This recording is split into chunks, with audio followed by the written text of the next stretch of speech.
man, we are off and we are running.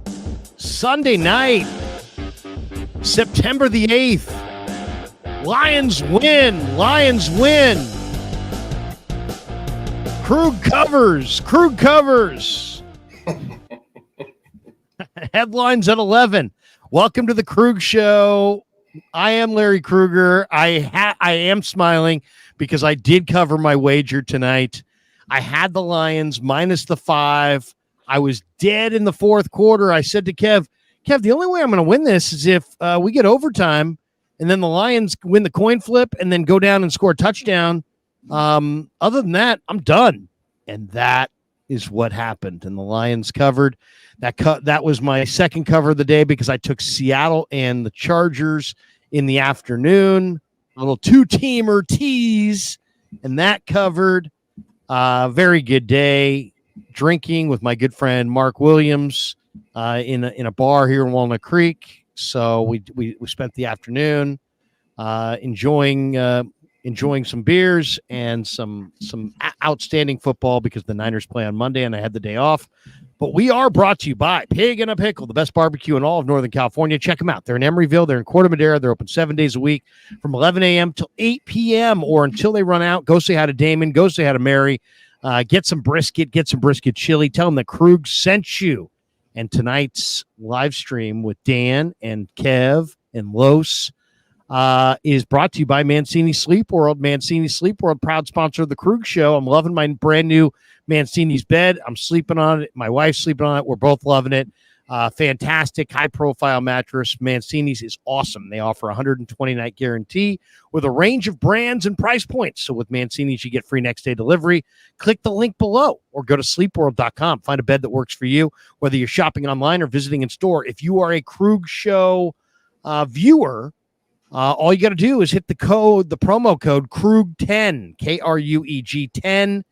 And you're going to get 10% off in-store or online. That's right, 10% off on your total mattress purchase. That could be a very significant savings. That's KRUEG 10, Krug 10, to get 10% off in-store or online at sleepworld.com. And thanks to all the good people at Mancini's for sponsoring the Krug Show. All right, tonight on the show, the return to the show of the great Kev, producer extraordinaire, who's back. He's in the top box there. Right beneath him, looking very tanned up in the summer months, the man who's living on the face of the sun, and that is Dan Coach Emilio, who joins us from the face of the sun, Arizona. In his 49ers studio, not his San Francisco Giants studio, it's 49ers studio. It's a winning studio, not a losing studio. It's a studio that signs free agents. It's a studio where the fans are proud to say that they're fans. Anyway, Danny is with us, and Los, who's our good friend as well, NorCal Sports Network. We don't hold it against him that he did not go to SI, but he also is a NorCal guy and a city guy, and so we love Los, despite his non-San Ignatius Wildcat past.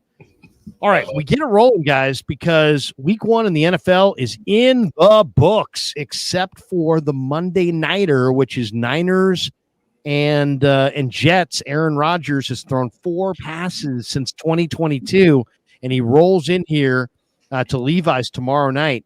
And before we get into Niners Jets, and we are going to do a preview, but we want to recap week 1 in the NFL. So I'll just throw it to you guys. What did you think? Week 1 in the NFL. I'll throw to you the question I threw to Kev maybe 20 minutes ago. Guys, who in your mind was the most impressive team? They didn't have to necessarily win, but who do you think was the most impressive team thus far in week 1? And anybody can start.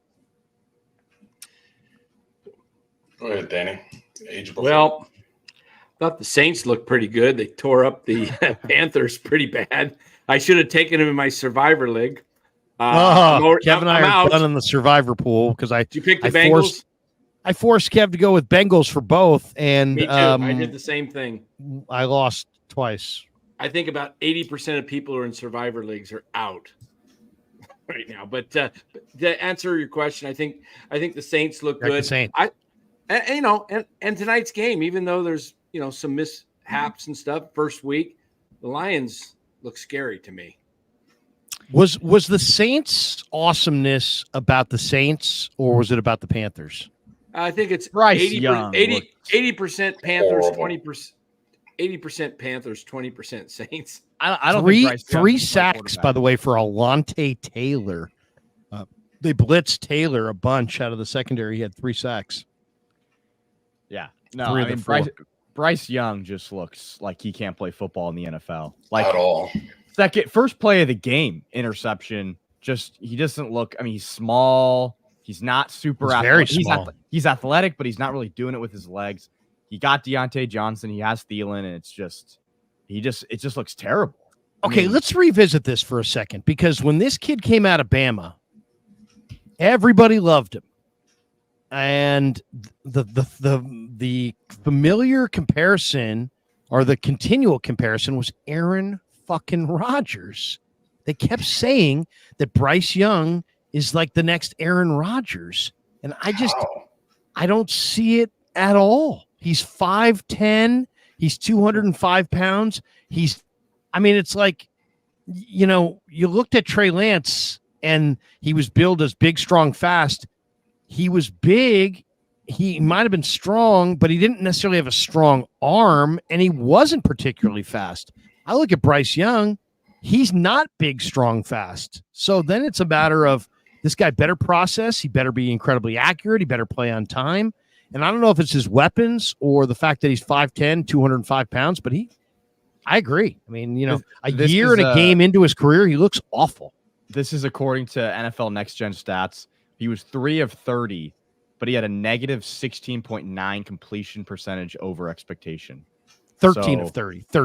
Yeah, 13 of 30, but a negative 17% completion percentage over expectation. It's early, but it looks like Peyton Manning, Ryan Leaf all over again. Somebody really hit and somebody really missed 1-2. They couldn't run. They couldn't stop the run. And you're right. I mean, it's like Young is a bust, and Stroud, what do you guys think of Stroud today? Oh, he looks good. He looks good. And now he's got Stephon Diggs. He's got a lot of weapons. Man, he's, Arizona looked pretty good, especially the first half today against Buffalo. I thought they were going to beat Buffalo. And all of a sudden,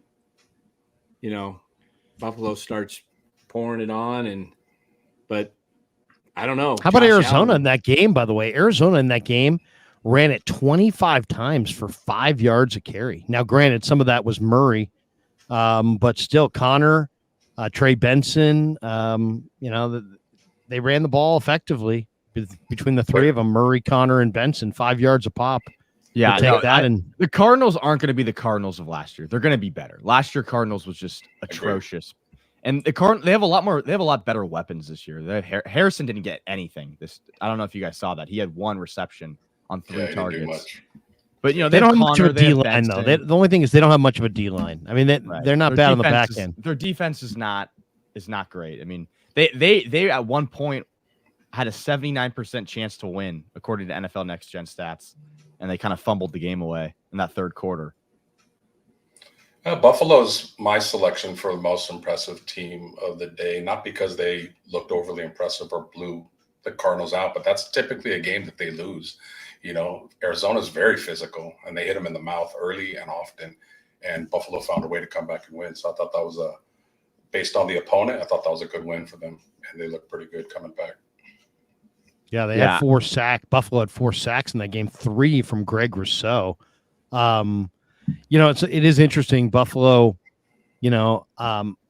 all this talk about, teams that need receivers. Buffalo basically didn't want their premier receiver and said, we'll go out and figure it out. And, give them credit. I mean, at least for 1 week. I mean, they got some decent weapons around Josh Allen now. I mean, James Cook can catch it. They added Ray Davis. And then Keon Coleman had a good day, 4 catches, 51 yards, caught 4 of the 5 balls they threw him. Khalil Shakir, the Boise State kid, they threw him 3 balls all day, but he caught all 3. He scored a touchdown. Mac Hollins, Dawson Knox, Dalton Kincaid. I mean, they've got, they lost Gabe Davis, they lost Diggs, but the cupboard's not completely bare. I don't know if Buffalo is as good as they were a year ago, but that was impressive because, Arizona had them down in this thing. It was what, 17-10 at half.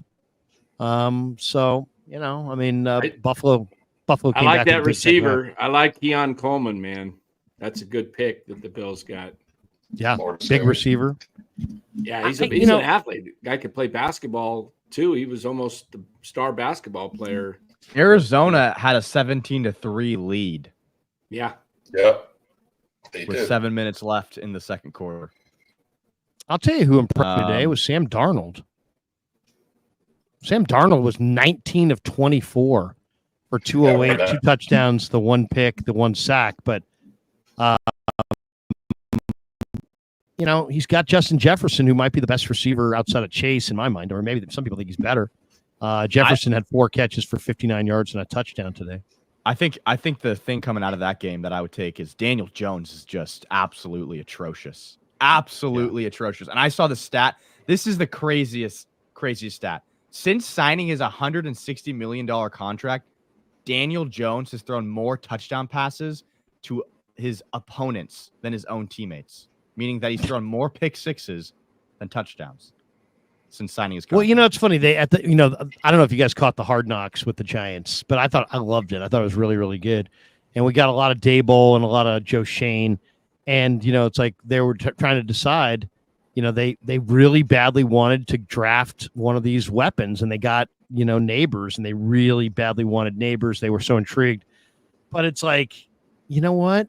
It's like when you make one mistake and then you make another mistake because of the first mistake, and you make a third mistake because of the first mistake, and you make a fourth mistake, all going back to the first mistake. It's like, that's where the Giants are at. Like, the first mistake was paying Daniel Jones all that money. And now they're sitting there trying to justify it by saying, oh, we need weapons. He is a turnover machine. He has zero feel for the position. It's obvious to everybody watching him. He fumbles the ball a lot. He throws it to the other team a lot. He is big. He is strong. He is fast. He is smart. He sucks. And you guys, it's like it's like they wanted Neighbors, and Neighbors, I love Neighbors. He had 5 catches for 66 yards today. I drafted him on my fantasy team, but I don't feel good about him tonight because Daniel Jones stinks. They got to get off the Daniel Jones. The Giants are going to finish last because of Daniel Jones. He's bad. They're building that thing up, but Joe Shane and Brian Daboll, get off the Daniel Jones train before you lose your gig. Teams are so paranoid and scared to come off of average quarterbacks. It's shocking how it's consistently done, and they don't trust the scouting department to be able to find another quarterback or groom one or trade for one, whatever the case may be. And they just keep overpaying these guys over and over and over again. He's probably the worst example of them all. Yeah, and they have Drew Lock on their bench. I would go to Drew Lock pretty soon.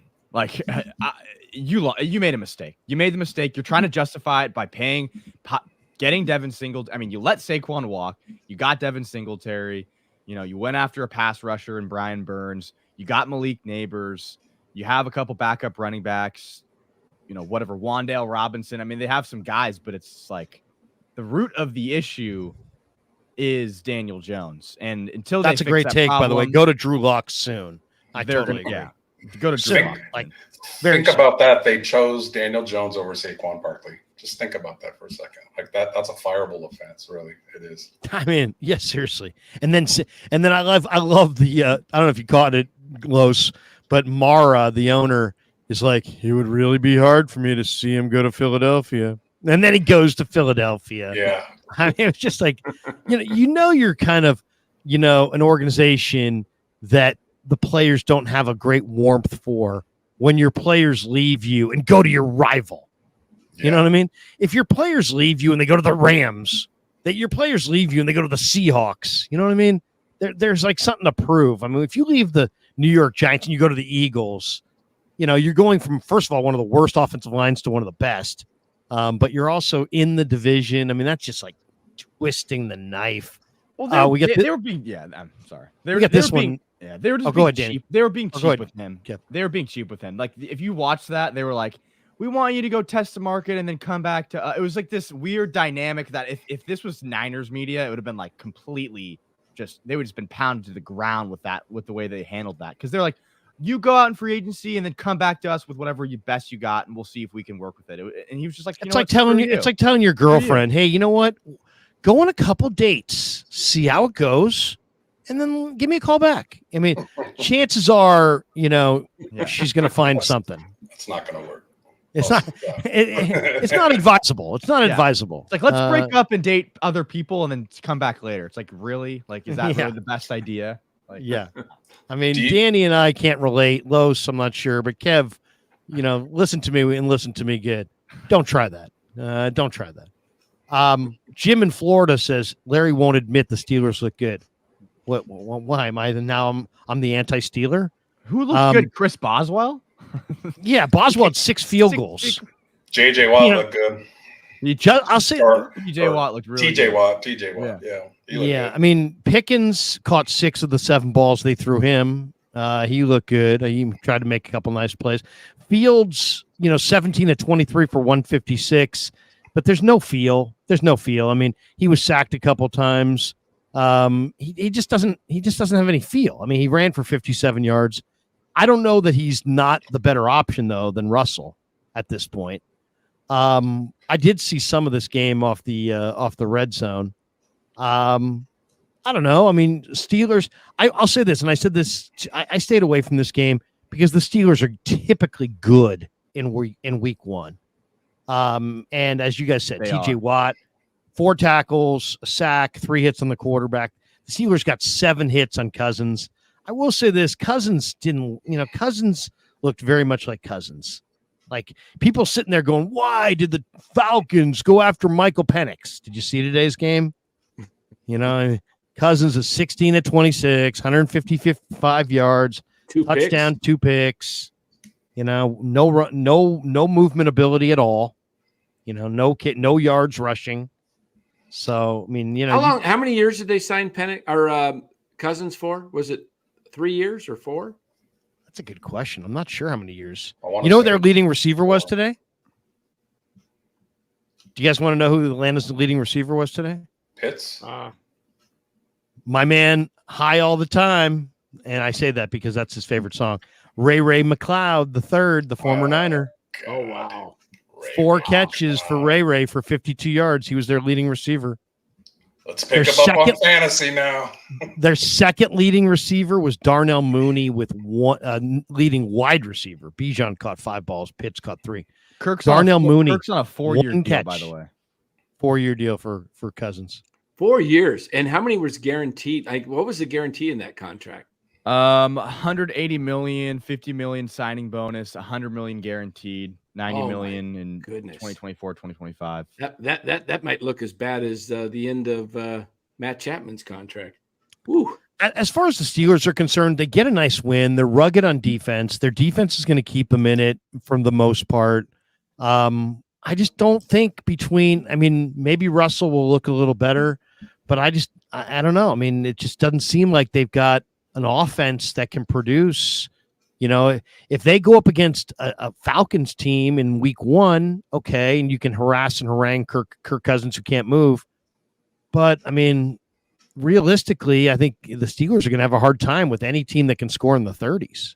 I mean, the Steelers are going to have a hard time winning games, where teams where the score gets, above 28. I don't know. How do you guys see the Steelers? I think they got an outside shot at it. I get them as a wild card team, but there's just not enough offense there. Not enough offense. I don't have them making the playoffs, but yeah, it's just not enough offense to get it done.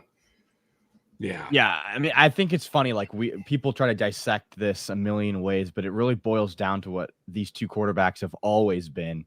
And that's Justin Fields being a quarterback who just take sacks, and sacks are huge drive killers. And that's what he did. He took sacks, taking drive killers. The Steelers don't have very much to lose. They don't really have the ability to take sacks and then keep the drive going. They don't have George Pickens is the only guy downfield that you can really you can really count on to make a big play. And Najee Harris is never going to break a big run. It's just not in his body anymore. He just doesn't have it. And then Kirk Cousins is sometimes you're going to get the Kirk Cousins you got today where he's just atrocious. And then some days you're going to get the Kirk Cousins when the Niners played the Vikings last year on Monday Night Football. And he looked like the second coming of Joe Montana. Like he just was darting everything perfectly on the dot. So you just don't know what you're going to get with Kirk Cousins. And today you got the bad Kirk Cousins. Yeah. I'll tell you who impressed me today. I'll give you the team that kind of impressed me today because it was a good win. It was a win that I wasn't necessarily expecting. And there were some guys that I didn't really expect that kind of played huge in the game. And I didn't expect Dallas to slap around the Browns in Cleveland. And they put 33 on one of the best defenses in football. Now, Deshaun Watson's career, I don't know what to say about Watson's career. He was 24 of 45 for 169. He had 2 picks today, 1 touchdown. He was sacked 6 times. Dallas got up 20-3 in the first half, and then they're, as Kev has said many times, they're a bully defense. You know, they're like a runaway freight train. If they get to 20-3, they're going to make it 30-3. And sure enough, they tacked on more. But, to me, it was impressive. One, Dallas still doesn't have a running back. I mean, Elliott led him with 40 yards. Rico Dowdell had 26 yards. Prescott was not special in this game by any stretch. CeeDee Lamb, 5 catches, 61 yards on 10 targets. He didn't get in the end zone. But what really did impress me is DeMarvion Overshown, the former Texas Longhorn, the rookie linebacker, 11 tackles, 5 solo. He sacked the quarterback. He had a tackle for a loss. He had 2 hits on the quarterback. I mean, that's a big, athletic, tall linebacker who's, playmaker that they added right in the middle of their defense. I like Overshown. He really does move well. I liked him at Texas. He had a huge day. Kendricks also had a big day. He had 9 tackles, 2 sacks. DeMarcus Lawrence had 2 sacks and 4 hits on the quarterback. Parsons hit the quarterback 5 times. Dallas today got 17 hits on Deshaun. 17 hits. So to me, Dallas, I'd have to say Dallas, they still don't have a running back, which is just ridiculous considering, you've got this powerful offense, this strong offensive line, and you don't have a running back. So I think that's going to be their undoing. But man, if you let them get up on you between the rushers they have and the guys on the back end going for the football, man, they can blow you out. They are a team that can absolutely blow teams out. Another thing that's kind of interesting because I was watching that Bills-Arizona game, and you just mentioned 17 hits on Deshaun. Yeah. And the offensive coordinator is now Ken Dorsey for the Browns. And they were talking in the Arizona game about the Bills and Josh Allen. They were hyping Joe Brady, the offensive coordinator, and how much the players, really trusted him. And they said last year, Josh Allen in the huddle was asking guys, what do you want to run to the team? Because they were, what does that say about Dorsey's offenses? I mean, the fact that he's still in the league when that stuff was going on, and now he's with the Browns, and they look awful. I mean, wow. All right. Once again, Sean Turner putting it the only way Sean Turner can. Talk Niners, dicks. Nice. And we appreciate that. Tommy Huxley says, gifted one the Krug Show membership.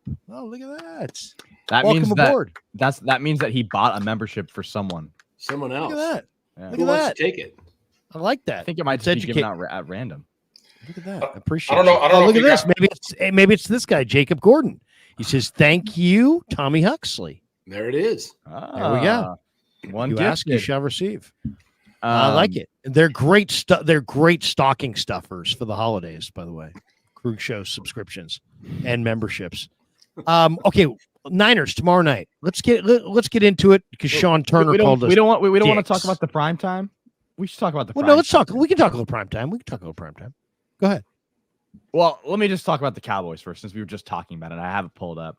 I wasn't surprised particularly about this game, just because it's kind of what the Cowboys do. The Cowboys, we don't know how good the Cleveland Browns are going to be, but the Cowboys they destroy teams. And when they beat teams, they beat them good.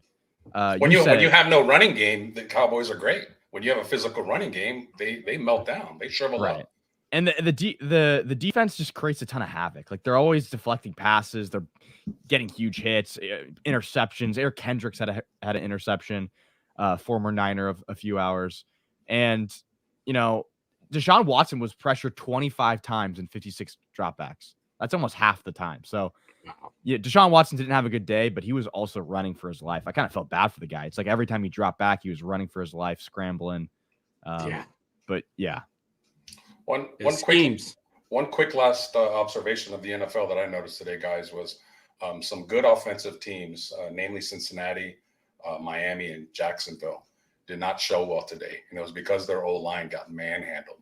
So, and we'll get into it when the Niners topic comes up, but you can have all the weapons in the world. If your O-line is not blocking people, it's going to create problems. Now, maybe week one, maybe the defenses are ahead of the offenses. Maybe there wasn't a lot of hitting in training camp, but I saw three very good offensive teams with a lot of weapons at their disposal not look real good. Their offensive line was manhandled, each of them. Yeah. Speaking of, I didn't see Cincinnati getting dominated up front by New England. I don't know what the bigger story is of the day with Miami. Is it they won, or that Tyreek Hill going into the parking lot gets handcuffed? Well, not that he was laying on the ground. I mean, exactly, on the ground. What's going on in Miami? What was up with that? That's how they treat their football players. They treat him like he's a criminal. And apparently Calais Campbell got arrested too because he tried to intervene or something like that. Drew Rosenhaus was with, I think he said he was with Tyreek in the car, wasn't he, at the time? I'm not sure. That's what I thought I heard, but a lot of crazy things happened. You're talking about this Dallas game and Dallas coming out. I'll tell you who's happy this weekend, and he can cap off a great weekend tomorrow night with a big victory, and that's Brock Purdy. Saturday, he watches his Iowa State team Cyclones beat the Hawkeyes, the in-state rival, and George Kittle with a big victory at the end, a touchdown. And then today, he's probably the happiest guy in the world that Dak Prescott got $60 million a year, 231 guaranteed. Brock has a big year. He's in for that for sure, because how many playoff victories does Brock have in 2 short years? He's got what? 4? 4. And Dak Prescott doesn't have a memorable win. No, he doesn't. So Brock is going to cash in big time with a good year this year. Dak Prescott's biggest win was against Tom Brady in the wild card series 2 years ago. Hasn't done anything else. That just shows Jerry Jones is losing his mind little by little. Did you guys see the highlight of the day? I'm going to show you what I think is the highlight of the day. Look at this. This is an unbelievable highlight. This is one of the great plays I've seen. Is this going to be an NFL film? Here we go. May get copyrighted here, but it's okay. Here we go. This is Colts Texans Anthony Richardson. Throw. Watch this. Oh, the throw. Yeah. Oh, that was a hell of a throw. And going left. Okay, so he's on 31. He's on the 31-yard line. 67 yards, pretty much. 31-yard line. That catches it at the 3. How many yards is that? He threw it from the 62 or the 60. On the 32. That's a 67-yard throw. 67. That kid is something, man. Woo! Only 4 guys can make that throw in the whole league. Right? Now, okay, Steve Young, Michael Vick, Colin Kaepernick, Russell Wilson. I'm trying to think the greatest athlete to ever play the quarterback position. It may be this guy. This guy is 6'3", 240, and he runs like the wind, and he's got a gigantic arm. I mean, I'm not saying he's the best, of course. It's more than that. Mahomes is Mahomes, and he's at the top. But, wow. I mean, this is I can see why Chris Ballard wanted this kid. I can see why The Colts were so intrigued by him. I mean, he runs. It's like when he's running, it looks like he deals out punishment. I mean, he is really something, man. That kid, and he looks so. I know last year he only played a couple games.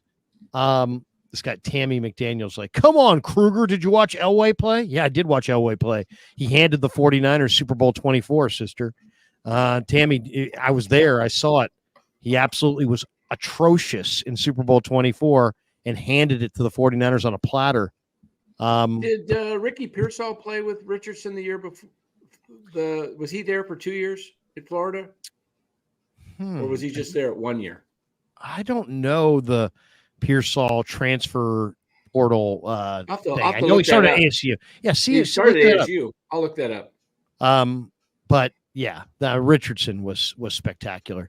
Only thing I'll add on Richardson, just to pump the brakes a little bit on this glazing, is that he was 9 of 19 with a pick, and he overthrew his receivers a little bit.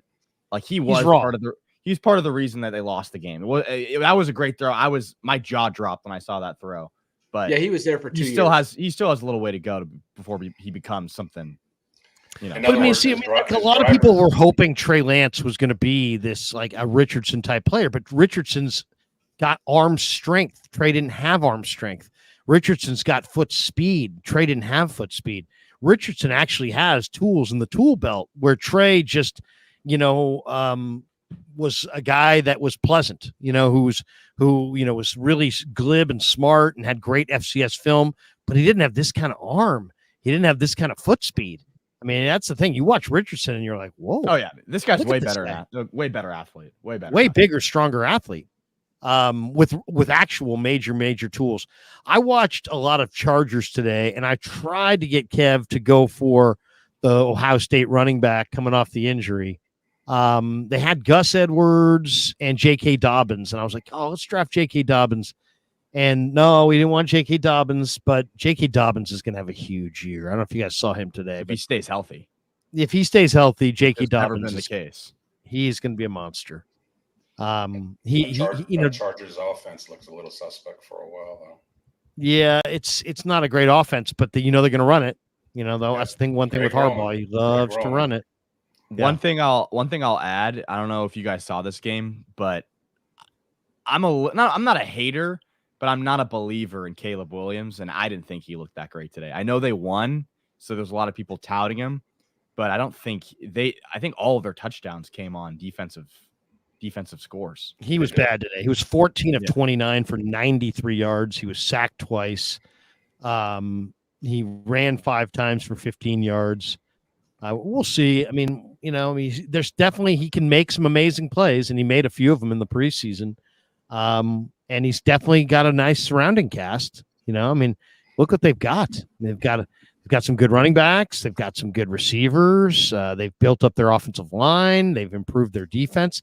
TJ Edwards today for the Bears had 15 tackles. Jaquan Brisker had 10. Darrell Taylor, who they got from Seattle, was fantastic today. He had 8 tackles, sacked the quarterback twice, couple TFLs. The big kid they drafted from Florida, Jervon Dexter, guy's like 6'6", 330. He's a monster in the middle. He's huge. So I mean, I'll say this: Tyreek Stevenson is a baller. Jalen Johnson's a baller. Montez Sweat. I mean, suddenly the Bears, Kyler Gordon. The Bears are they're built. Ryan Poles is building a bully. 3 sacks, 10 hits on the quarterback. DeMarcus Walker had 4 hits of their 10 on the quarterback. So the Bears defense is legit, and some of their weapons are really, really good. But yeah, they're going to lose games because Caleb is not very refined. He's a young player. You can't just kind of see guys open and then hit them. You've got to throw them open you got to anticipate and make anticipatory throws. It's about making plays and it's about leading them to the open spot. And that's, and I thought he was as good as Will Levis in this game. Levis had a couple picks. Right. He was 19 of 32. But you're not going against Will Levis every week. Well, the thing with Caleb is, can he make plays in structure? And I feel like at USC, he didn't really need to because he never really could, because the offensive line was so shitty that he was just running around gunning it.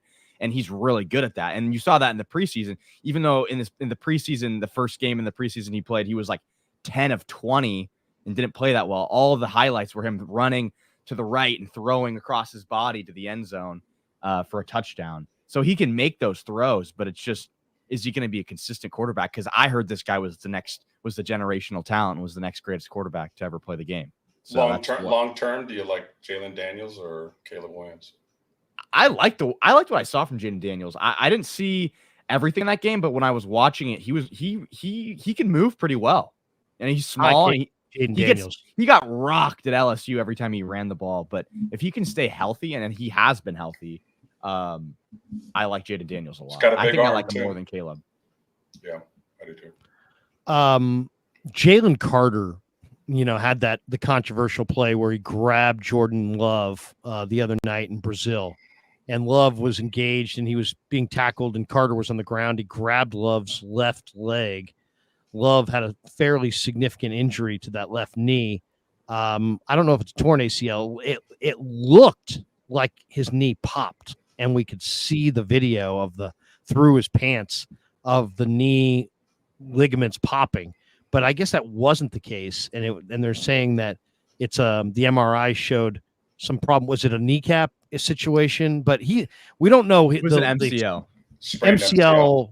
Sprained MCL though, not 3 to 6 weeks. Yeah, that's what they say. Okay, so he is not done for the year. They do have Malik Willis. I'm going to share the screen on this one so you guys can see this. This is the play, and you can kind of see him grabbing the knee right there. Push this back a little bit. There's no volume on it. Oh wait, there it is. You should go full screen on it. Oh, okay. Wait 1 second. Yeah. Okay, so there you go. Here it is again. Carter's on the ground. He grabs Jordan Love's leg. Do you look at that as a dirty play? I don't know. I don't know if you can say that's dirty. But there were a lot of people that were suggesting it was dirty. Looks like his hand's going up toward the hip to try and pull him down. He's trying to pull him down.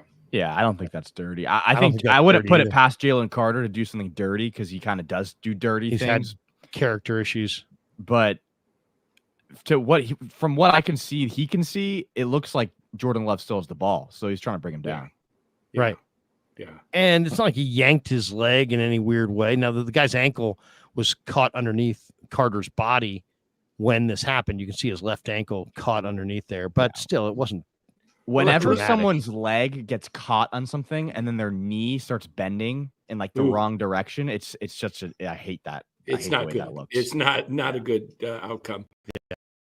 What do you guys think of if you're the Niners and the Packers called and said, because they got to win, and can they win with Willis? If is this a trade coming? Are you? Danny's trading. Yeah. I'm just saying. I saw it. Wait a second. We must have a sounder for that. There's got to be a sounder for Danny making a trade. Let's see. Here comes the sound for me. This I got to hear. Danny's thinking about a trade. Danny, give us the trade. It's not my trade. I saw it. I read it somewhere. Somebody pointed out Josh Dobbs for a 6th round pick. Would you make that trade?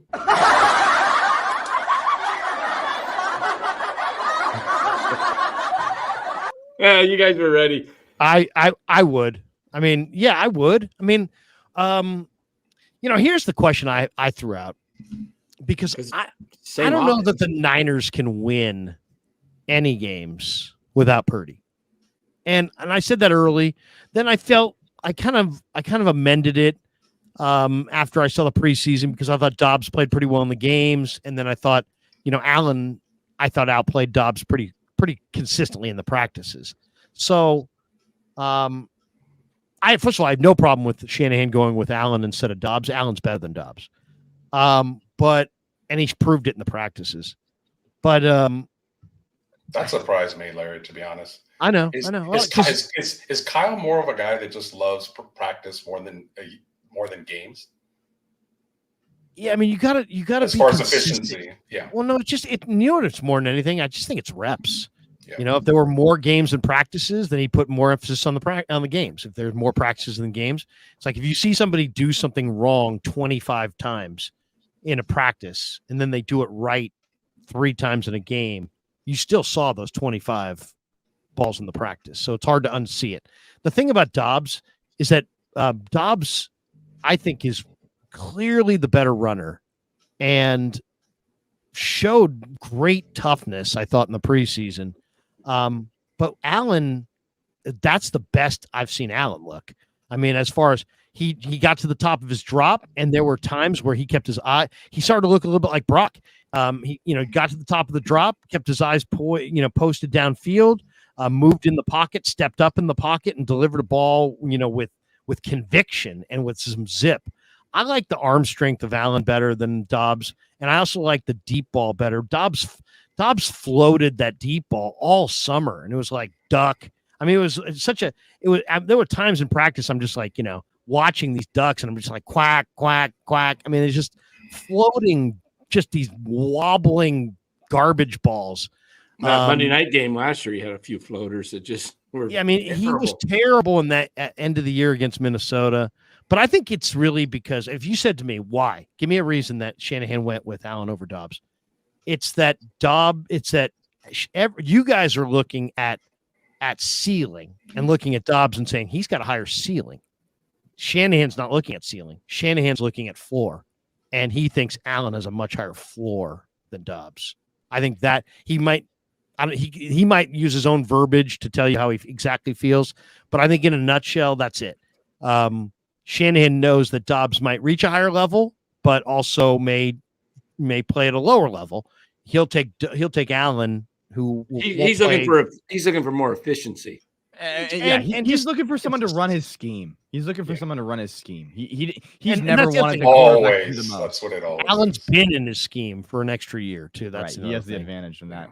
But Danny, I think you're onto something there because if I was the Packers, I think they will do Dobbs. that. I think Dobbs makes the most sense because if Dobbs has proven anything in his career, it's that he can be traded and play for another team. Right, and Green Bay and San Francisco is pretty much the same offense, same type of system. LaFleur. Yeah. So I mean, it would be a seamless transition for him, and it's just for 5 weeks probably. Here's the question I would have. And Niner fans got mad at me when I asked this the other day, but it's worth asking. What would you do if you did lose Brock Purdy for the year or for an extended period of time? Knock on wood, it doesn't happen. But if you lost Brock Purdy for an extended period of time, what do you want to do? You want to roll with Dobbs? You want to roll with Allen? Or do you want to make a trade? And I only bring this up because guess who played really well in the preseason this year? Mac freaking Jones behind Trevor Lawrence in Jacksonville. And there are those people that believe, Michael Lombardi and others, that Kyle Shanahan wanted Mac Jones. And obviously, no, people are saying, Monty saying, F no, Larry. But here's the thing. Mac Jones played well in the preseason. And Mac Jones is the one thing about Mac Jones is he can process. So M. Patel, Mac. Are we sure about that? Are we sure about that? I'm say that like not I sure think he can about that process. at all. Yeah. I think he can process. So what can he do? Because he had a good year. He had a good year his rookie year. Do you guys not remember? Do we have to bust out? He made the Pro Bowl. He made the Pro Bowl. Yeah, he made the Pro Bowl as a rookie. And not only that, I think that would be tough though because it's then a totally different system. Belichick hired Patricia and another defensive coach, Joe Judge, to be their offensive coaches, and the bottom fell out. And also, I mean, look at the Patriots' weapons under Mac Jones. Those probably are the worst weapons in the entire league. So I'm not saying that, but if Brock was out and you had to go the rest, Grant and others are saying that they've got sources saying that it's Super Bowl or bust for this regime. Now, I don't have any sources on that, but assuming that he's right when he says that, And I believe when he says that somebody told him that, there could be a whole lot of pressure for Shanahan and Lynch this year to maximize 2024, because it sounds like, according to Grant, if they don't win the Super Bowl, heads are going to roll. Now, Well, let me give you a name. go ahead. Tell me what you. Ryan Tannehill. Isn't he going to Green Bay? I read last night he's going to Green Bay. Packers reached out to Ryan Tannehill, but Tannehill is looking for the quote right situation.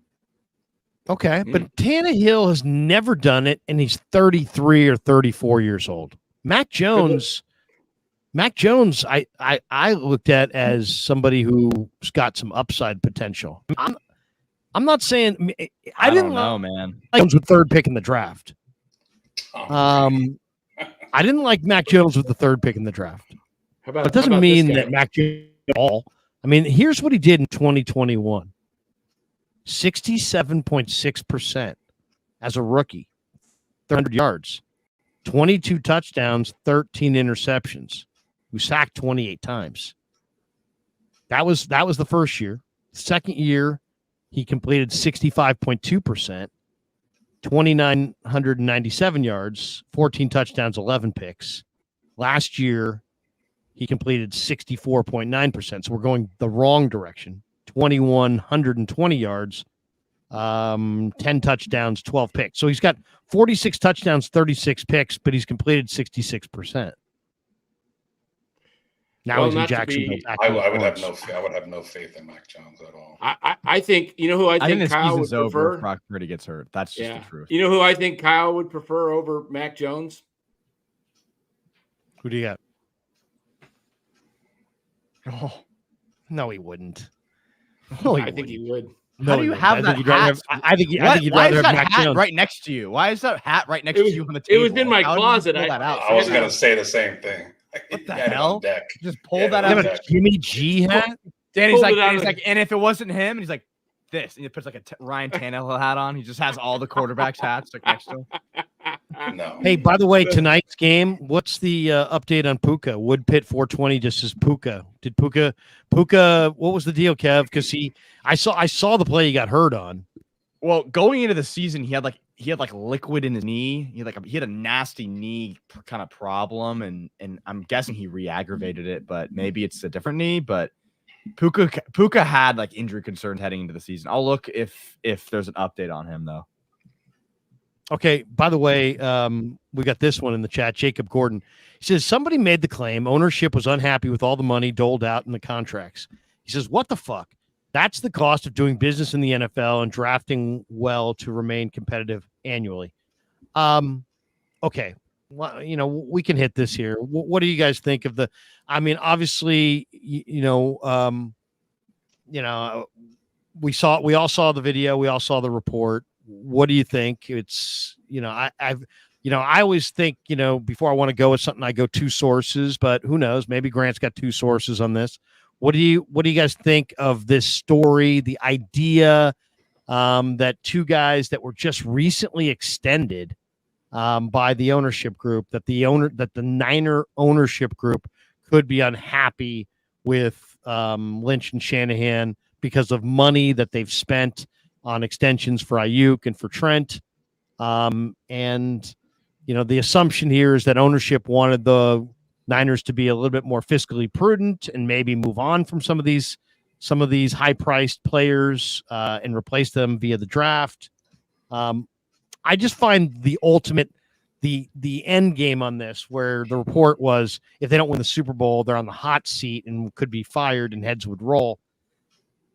Jed York just told us in January that he would have been happy with the season last year if they had lost at home in the NFC Championship game to the Detroit Lions. So he's going to I got to seriously question Jed about his bipolar opinions if in 2023 at the end of that season he's like, you know what, we lose in the NFC Championship game, you know what, I still love these guys and it's been a great year, and only two teams can go to the Super Bowl, only one can win it. And then what, exactly 1 year later, you're chasing these guys out because of finances and the way they've spent your money in a capped sport where you're minting money and your franchise produces $500 million in annual revenue. I mean, I can't see that those things don't. I mean, if he is going to fire these guys after this year, after he just told us that he was okay with losing to the Lions last year, that's a pretty quick reversal. And I think I'd have to be pretty critical of that reversal. And that unbelievable about face more than anything. And I think I don't think I'm the only person that would notice that. It's a completely hypocritical statement to say that you're content with that, you're making money, and that you'd be happy with an NFC Championship appearance, and then all of a sudden, I think the Niners wanted to trade Aiyuk. I really do. I mean, that second, third, and Amari Cooper was one hell of a deal. It's too bad that Brandon was all show and no go and all talk about being traded, and then when it actually was going to go down, he's like, "Oh no, I want to stay here." So I think the organization really did want to move off of Aiyuk, and maybe York and ownership thought that really was going to happen. Then at the last second, it changed, and they're committed to paying him and Trent. So I don't think they're happy about it, but I don't think Shanahan's job is in jeopardy. I find that hard to believe. Danny, Kev, what do you guys think? I mean, by the way, there was a report today. Kev, did you even mention that yet? Huh? Do you want me to play it? Yeah, go ahead. Why don't we play that right here, and then we'll get you and Danny's thoughts. Danny, you're probably muted, by the way. On this the inside scoop. How's this first scoop that nobody knows? The day it actually got done, the 49ers were trading him to the Pittsburgh Steelers. It was already en route there. And then all of a sudden, Brendan Aiyuk happened to show up early to the facility that day. Went downstairs trying to meet with Kyle Shanahan. Kyle Shanahan was trying to get in touch with the front office, but they couldn't take his call because they're trying to get the trade done to the Pittsburgh Steelers. So Shanahan actually ran all the way upstairs, said, hold this. Let's put a hold on these trade talks right now. Pittsburgh will call you right back. They went down and talked to Aiyuk for about 2 hours. They said, look, you have until the end of practice. We're either trading you to Pittsburgh today, or you could take the deal that's been on the table. It's up to you, but you have till the end of practice. He says, this is where I want to be. Brandon Aiyuk remains a 49er. Mm. You know, my thought on that is I tweeted this out, retweeted that. Why didn't the Niners do this 1 or 2 weeks earlier? The same offer was on the table.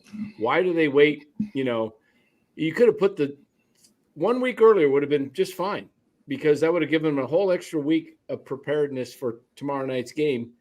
I don't understand why they waited that long. I don't believe that report at all from Jay Glazer. I don't believe that John Lynch was going to do something that hurt their chances of winning the Super Bowl this year. I don't believe it.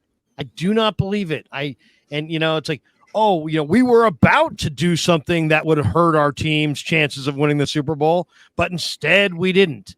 I don't think they ever wanted to do that. They knew they had the final straw, the final, trump card. They knew they had the leverage. They knew they were going to, that they were going to use what leverage they had to find resolution here. But I just don't believe that John Lynch was going, because John Lynch would know that he would be ripped. John Lynch would know that the team, that would have been a nightmare. The team, I think, would have spiraled downward this year. I think that would have been the beginning of the end if they had traded Aiyuk. Yeah, I think there would have been guys in the room that would have noticed. I think there's people on the team that would have been, we're not as good a team. If they had gotten off to any kind of a slow start, I think immediately Lynch would get blamed. I think the fans would be irate. On the first day of Disneyland, you're getting rid of Mickey Mouse. You know what I mean? The kids are going to be pissed. And same football fans are no different. First day of the season, you're going to get rid of Brandon Aiyuk, one of your star players, one of your big, superstars. I mean, come on. It's just, I believe they said it to him, but I don't actually believe they were going to do it. I really just let me ask you guys this. The Bills just followed the Chiefs' philosophy of getting rid of their number one receiver, trading them instead of paying them. It worked for the Chiefs. They got Mahomes. Now the Bills do it. They got Josh Allen. The Niners not considering Brock Purdy an elite quarterback like that to be able to get off of your number one receiver, because that's the only reason I would think the Bills and the Chiefs would do that is we have an elite, not a very good, an elite quarterback that can win with average playmakers. Maybe they don't consider Purdy elite. They consider him very good, and that he needs a lot of weapons around to be successful. I'm just throwing it out there. Well, I mean, I just look at it. I look at it. I mean, Kev, good jump in, but I look at it at a very basic level.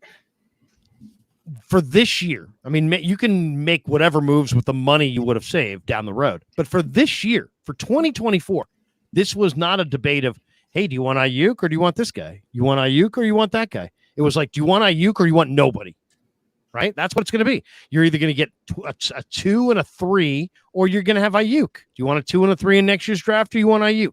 Now, the one thing that nobody ever seems like they bring this up, but from what I could take, or what I could understand from what I've heard, the Niners were offering Denver a 3rd for Cortland Sutton. They were going to get a 2 and a 3 from Pittsburgh, and they were going to turn around and flip that 3 to Denver for Cortland Sutton.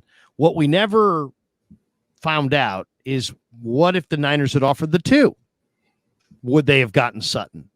You know, if they got a 2 and a 3, what if they had, instead of offering the 3, what if they had offered Denver the 2? Would they have given the Niners Sutton in that situation? So, you know, I mean, I don't know. Ultimately, Aiyuk stays here. As far as what did the 49ers wish for? What did he wish for? I don't know. But it seems to me that they probably could have had Sutton if they threw that 2, but they weren't offering the 2. They were offering the 3. I disagree with you in the sense that I don't think Jake Glazer's lying. He made it up. You know, I don't. I didn't say Jake Glazer was lying. You said you don't believe what he's saying. So you're saying saying that I don't believe what he was told is the truth. He was told that story that the Niners were on the verge of trading Brandon Aiyuk. I believe somebody told Jay Glazer that exact story. I don't believe that John Lynch was on the verge of making the 49ers worse in 2024. I don't know. That would have brought tremendous scorn on John Lynch. There's too many details in that story for it to not be true. First off, I'm not saying it's not true. I'm saying it's not true from the standpoint of that's what they told Jay Glazer. That's what they told Jay Glazer. Doesn't mean that's the way it happened.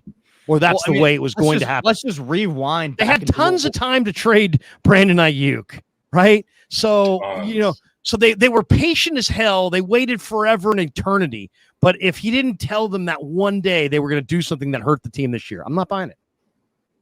I am, because you got to remember what was going on during that week. That was the drop. That was the Friday before the start of the season. That was the last training camp practice. You saw the way they came into the training camp press conference. Both Kyle Shanahan and John Lynch looked like they were pissed. John Lynch was pissed. He said, so at some point you just got to play. Kyle Shanahan looked like he was sad, like he was depressed. It didn't seem happy. It didn't seem like they were about to sign Brandon Aiyuk if that's what they were actually going to do. So I buy it when Jay Glazer is saying that they were about to trade him, because it seemed like they were about to trade him. And so you really believe that the 49ers were going to hurt their chances of winning a Super Bowl inside their Super Bowl window? Because that's what you're saying. Maybe they had that deal with. Maybe that another. Maybe deal they changed that deal with Sutton. Maybe it came down to they had that deal in place with Sutton. If they get the 2 and the 3 from Pitt, maybe they had it back in place. But I mean, my point is, if they really wanted Sutton, they probably could have offered the 2. They offered. Well, they say they offered the report was they say they offered the 3. I'm just saying, I don't it's like in hindsight. Okay, so in hindsight, Lynch was going to make the team worse. No, come on, man. I don't buy that. He's never done that. There's never been one time that they've sold off good players in the middle of we're going for it. But they're going to do that with Aiyuk. It's easy to say that now. It's easy to say that now once Aiyuk signed and he's going to play. At that point, he's held out for the entire summer and he was just not going to play. So it's like, would you rather not have Aiyuk or not have Aiyuk? So they were going to trade him. But you owned Aiyuk. But that's the thing, Kev. You owned Aiyuk. You owned Aiyuk going forward. But he had no control. So it wasn't like they're on the verge. It wasn't like a free agent and who's, hey, man, you better trade this guy at the deadline. You're going to lose this guy at the end of the year for nothing. No. They were not going to lose Aiyuk at the end of the year for nothing. So I don't believe it. I don't believe that John Lynch was this close to actually pulling the trigger. I believe that that's what they wanted Aiyuk to believe. I believe that that's the story that they told Glazer, but I don't believe they were actually going to do it. I really don't, because think about it. They would have been worse. If you take away Aiyuk, the 49ers are not the same team in Vegas. The numbers on the Niners, they're not the favorite without Aiyuk. They would drop dramatically if you took away Brandon Aiyuk. Well, what if he wasn't going to play? At that point, he was holding out. Right. But I mean, they owned him. So he was like, whether he wanted to, they wanted to get it done now. I don't doubt that that's the story they're telling Glazer. I just don't believe it. I don't believe that John Lynch would have done it, because John Lynch then would have been ripped, and there's no way around it. It's not like, well, no. People would have been really happy. No, they wouldn't have. They would have ripped John Lynch. It would have dialed up the heat on the regime dramatically in one day. Would it not? I mean, would you rather had Cortland Sutton for an entire season or Brandon Aiyuk for the last 6 games, if that's the game he was going to play? I'd rather have Cortland Sutton for the full season than Brandon Aiyuk for the last 6 games, because that's the road that they were going down. So to say that just to pretend that Aiyuk was just in it after that day, everyone knew it. That was not. Everyone was moving the other direction. I studied Cortland Sutton for an hour or so this summer, just when his name was being bandied about. He is nothing close to Aiyuk. I mean, he's a big-bodied guy who was drafted high. And he looks good in the uniform, but if you watch him, I mean, he's a glorified possession receiver. I don't know that I saw him run 40, 50 different routes and I don't think I ever saw him really get any consistent separation. He doesn't separate like Aiyuk separates. Aiyuk gets separation. This guy, I mean, the defender he made catches, but the defenders were just right there on him. So I'm kind of glad they didn't go that direction. Larry, you watched the All-22 on the Super Bowl. Did Aiyuk get separation and Purdy just didn't have time, or did he get separation from those corners? The defender fell down. No. Snead fell down. The whole game. Yeah. No, game. On the play you're talking about. No, the whole on the game. backside. I was asking you about the whole game. The whole game. Oh. Would you say that he repeatedly beat coverage, or he was locked down? I'd say it was even. I'd say he won plays, he lost plays. He won snaps, he lost snaps. Snead had snaps that he won. Aiyuk had snaps that he won. McDuffie, I thought, won the majority of the snaps against Debo. When I say won, I mean he was in position to make a play on the ball. Looking at the All-22, he was just all over Debo, especially on the touchdown ball. I mean, and that ball was a perfectly thrown dime from Purdy, by the way. He put it exactly where it needed to be. And you just, the old saying, that's why they get paid too. McDuffie slid over. He made a phenomenal play. But I really agree with, to me, the best media around the Super Bowl, post Super Bowl, was the Spagnuolo Baldy podcast when they had Spags on for an hour. And Spags went out of his way to say that we won that Super Bowl, talking about the Chiefs, because of McDuffie and Snead, because of their ability to cover allowed, Spags to do all kinds of different wrinkles with the rest of his defense. So, and watching it again, it's like, man, I mean, that's why I kind of feel good about the Niners this summer, is I felt like they really did improve their secondary, and their secondary was not on the Chiefs level last year. It just wasn't. So the Chiefs, it was, what's frustrating about last year was that was the Chiefs in their transition year. Yep. And the Niners were kind of in their, like, they had a stacked roster mode, and I really think the Niners should have finished the deal, but they couldn't do it. They couldn't do it. Maybe this is the year. What do you guys expect to see Monday night? What kind of matchup are we going to see? Both teams can score points, but you got two killer defenses. Probably no Hassan Reddick. Sauce Gardner doesn't travel, so he's going to play that left side. He's going to stay on that left side most of the night. Even if Aiyuk moves back and forth across the formation, he's probably going to stay on the left. What are you guys expecting to see? What kind of game do you think it's going to be tomorrow night? I'm seeing a defensive battle. I'm seeing a low-scoring 23-20, 21-20 type of game, 21-17. I'm frankly just seeing both defensive lines just kind of dominating both offensive lines. So I think The running is going to be difficult. Well, I think the Niners are going to be able to run a little bit. But Larry, you mentioned something very interesting about Breece Hall and the Niners having a hard time with the screen pass. Cincinnati exposed them on that. And what I will ask you is, Shanahan does not have the screen pass. I'm not talking wide receiver bubble screen. In 7 years of watching Shanahan, he does not have the running back screen pass very often. I don't see it. And that's in all the years I've been watching football, that is the best play to call against a blitz. And correct me if I'm wrong, but I don't see him using it. And I'd like to see him use more of that as the season goes along. But I expect a low-scoring defensive game, to answer your question. What are you guys expecting?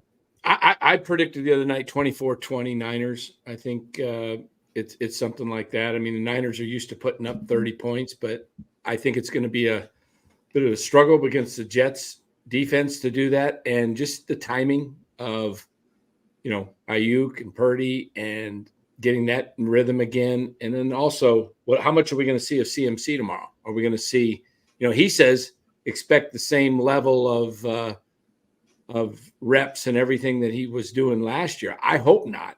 I sure hope they don't run him into the ground tomorrow night with a calf type Achilles. That calf's been bugging him a long time. And I still remember when KD went out in the playoffs with that calf, and then, and then Greenlaw last year dealing with the calf. And anytime you're dealing with calf and Achilles, I just, gosh, don't overwork him. You got Jordan Mason. Give Mason 10 carries Seriously. a game. I mean, Since last year, we've been asking for this. This is the most aggravating Niner topic, I think, because it's like, I get it. CMC is a great player, and you spend a lot to get him, and he gets to kind of call his own shots. He can practice when he wants to practice. He can do what he wants to do because he's a special player. I get all that. But if you told me, man, I got a car and, I'm going cross country with the family and it's got radiator problems and I'm pretty sure I blew a hose, but I'm not, I smell some coolant. It's not good. My brakes have been smoking recently. The car runs a little hot. But you know what? We're going to Sarasota. You know what? We're driving to Sarasota, damn it. And the family's all getting in. I'd say, hey, do you have another car? Oh yeah, man. I got a sweet brand new ride in the driveway. I just haven't driven it around. It's awesome. It runs great. It looks great. It can take the whole family. How about take that one on your cross country drive? I feel like that's what we're talking about here. I mean, Christian McCaffrey is just been used so much. The guy is not 100%. Now they're talking about an Achilles. You just signed him to a big money deal. He's talking about an Achilles. We all know what a career altering injury that really is. If you're Dallas and you got Deuce Vaughn, okay, then risk Christian McCaffrey. But if you're the Niners and you got JP Mason, he's 240 pounds and has run great all summer, man, you're 10 times stupid if you don't put him out there. I mean, I wouldn't put Christian McCaffrey out there until he was absolutely as close as he could be to 100%. It's week 1. It's a grind. The Super Bowl's in fucking February. It's September. It's the first week of September. Play your other back. And Larry, he kept them. It's mind-numbingly stupid that they keep running this guy into the wall. I mean, you got to the Super Bowl last year. He wasn't ready. He wasn't 100%. He fumbled. It's like, are you going to do that again? You're going to keep making the same fucking mistakes year after year after year? Or are you going to learn from your mistakes? So that's my thought on it. I mean, goddamn, play JP Mason a little bit. He's clearly ready. You asked Kyle at a press conference last year. I distinctly remember that. Why is it sustainable? And you know what his answer was. And Kyle likes to keep in his starters even in blowouts in the fourth quarter. And I think it all stems to that Detroit Lion game years ago that they almost blew. They were up like 21-24 with like 5 minutes left. So now he's paranoid. He does not take out his players when the game is in hand. And he has to do a better job of utilizing his roster. They have played 60 games the last 3 years. 60. That's a lot of miles on those tires. So he's got to do a better job of that. Well, they also got to protect him because they've got him signed for a couple more years with guarantees. If he blows his Achilles out, I hate to say this and be the person with horrible move, but I think a guy at his age with his miles as a running back in the NFL, he blows out his Achilles. He's probably never coming back to the level, even close to the level he's at now, because that would be it's a difference if you're a quarterback like Rodgers and Kirk Cousins, but CMC relies on cuts and shiftiness. And I mean, golly, you got to just get well. Just don't take that risk. I mean, they ought to even they ought to even just consider starting Mason tomorrow and see how it goes. I got no problem with Mason getting a big heavy dosage of action tomorrow night. Some of the couple numbers that I think are really interesting. Rodgers 3-13 straight up when he's an underdog of 4 points or more. Thought that was really an interesting number. And you look at, I feel like we're building Rodgers into almost something that's almost mythical at this point. Oh, it's Rodgers. And we've seen Rodgers at the, years ago, but I mean, he didn't play last year. Okay. Butthead says is now down to -3.5, Larry. Is it really? Is -3.5? Jets getting some money. This is a stat that Kev found me this week. Since the start of 2022, Rodgers has the same pass success rate and the same number of interceptions as Desmond Ridder. Since the start of 2022, Rodgers' EPA per play in the rankings, the guy in front of him is Ryan Tannehill, and the guy behind him is Baker Mayfield. So maybe Rodgers, is it possible that we're making Rodgers seem better than he is? Yeah. His last 300-yard passing day was December of the 2021 season. And since that day, he's 12-11 as straight up and 10-13 against the number. So I don't know. I mean, I think, Rodgers, he's tremendous. And, if you look at the numbers career against the Niners, you're like, oh, wow, they got Rodgers Monday night. It's going to be a mess. It's going to be a wreck. I don't know. I feel pretty good about their Niners chances. How do you guys feel? For the more I look in the game, I agree with you. Yeah. Like I read those stats too. Aaron Rodgers is not the guy to be concerned with. The thing I'll add though is the Jets last year won 7 games and had historically bad QB play. So anything that Aaron Rodgers can give them will be a step up. So the Jets are going to be a better team with Aaron Rodgers because they were playing with, just horrendous quarterback play last year. The thing that worries me the most is the defense. I'm looking at some stats here from Warren Sharp that I thought were really interesting. Last year, the Jets held the top QBs that they faced to a really, really, really well. They played against the best quarterbacks really well. CJ Stroud averaged 8.4 yards per attempt. They held him to 4. Dak Prescott averaged 7.7 yards per attempt. They held him to 5.8. Josh Allen averaged 7.5 yards per attempt. They held him to 5.8. Hurts was 7.3 yards per attempt. They held him to 6. So it's just like you get the deal here. The defense is able to hold good offenses and good quarterbacks to below what they normally produce. And I think it's largely due to DJ Reed, Sauce Gardner, Michael Carter II in that secondary, because those guys are absolutely locked down. And they have Quincy Williams at linebacker. They have Quinnen Williams, defensive lineman. They have Javon Kinlaw now. They have Will McDonald. They have a number of pieces on that defense. And I think that's going to pose a significant threat to the 49ers. This is going to be the best defense they play since the Cleveland Browns last year. I think without a doubt. So that's the test. And it's going to be a test coming off of a offseason where they didn't have Brandon Aiyuk the whole offseason. CMC has an ankle Achilles injury. So he has been playing in the preseason. So they're going to have to come out firing. So I expect, like both Dan and Lowe said, low scoring. I think it's going to be a low scoring game. I think the Niners will win it, but the test is going to be on the offensive side of the football. Yeah. How about that offensive line? What's going on? Which one? I heard Banks may be out for tomorrow night? Possibly. No. Banks is playing. Okay. Banks is playing. Banks has got a pinky. He's going to play. And Trent's going to play. Trent's going to play. Yeah. Trent's going to go. Banks is going to go. Brendel's going to start. Pooney's going to start. McKivitz. Apparently, Trent is full go, but Aiyuk's going to be on a snap count of some sort or like some type of restriction. Yeah. I'll say this. Aiyuk looked really gassed and winded at practice. The first couple of practices. Now he still moving well. He's still Aiyuk, but he just, he looks like a guy who hasn't practiced all summer. He looks like a guy who's sweating like everybody else was sweating a little bit. He was sweating a lot, because he hasn't been out there. Okay. Let's hit a couple starred chats. And we got this one from Gunzy. If the Niners look likely like they did last year, based on what I saw this week, I don't see anyone in the NFC besides the Lions. Well, you never know. On the Rams. Yeah.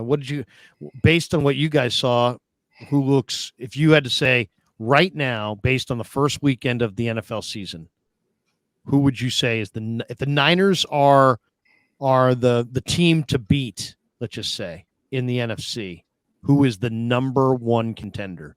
Is it Detroit? Is it Philly? Is it New Orleans? Is it Seattle? Is it the Rams? Without a Detroit for me. Without a shadow of a doubt, Detroit. I think it's Detroit. Okay. I might go Philly. I might go Rams. Really? The Rams are going to be tough, but depending on how many of those guys are out, they lost 3 guys tonight on the O-line.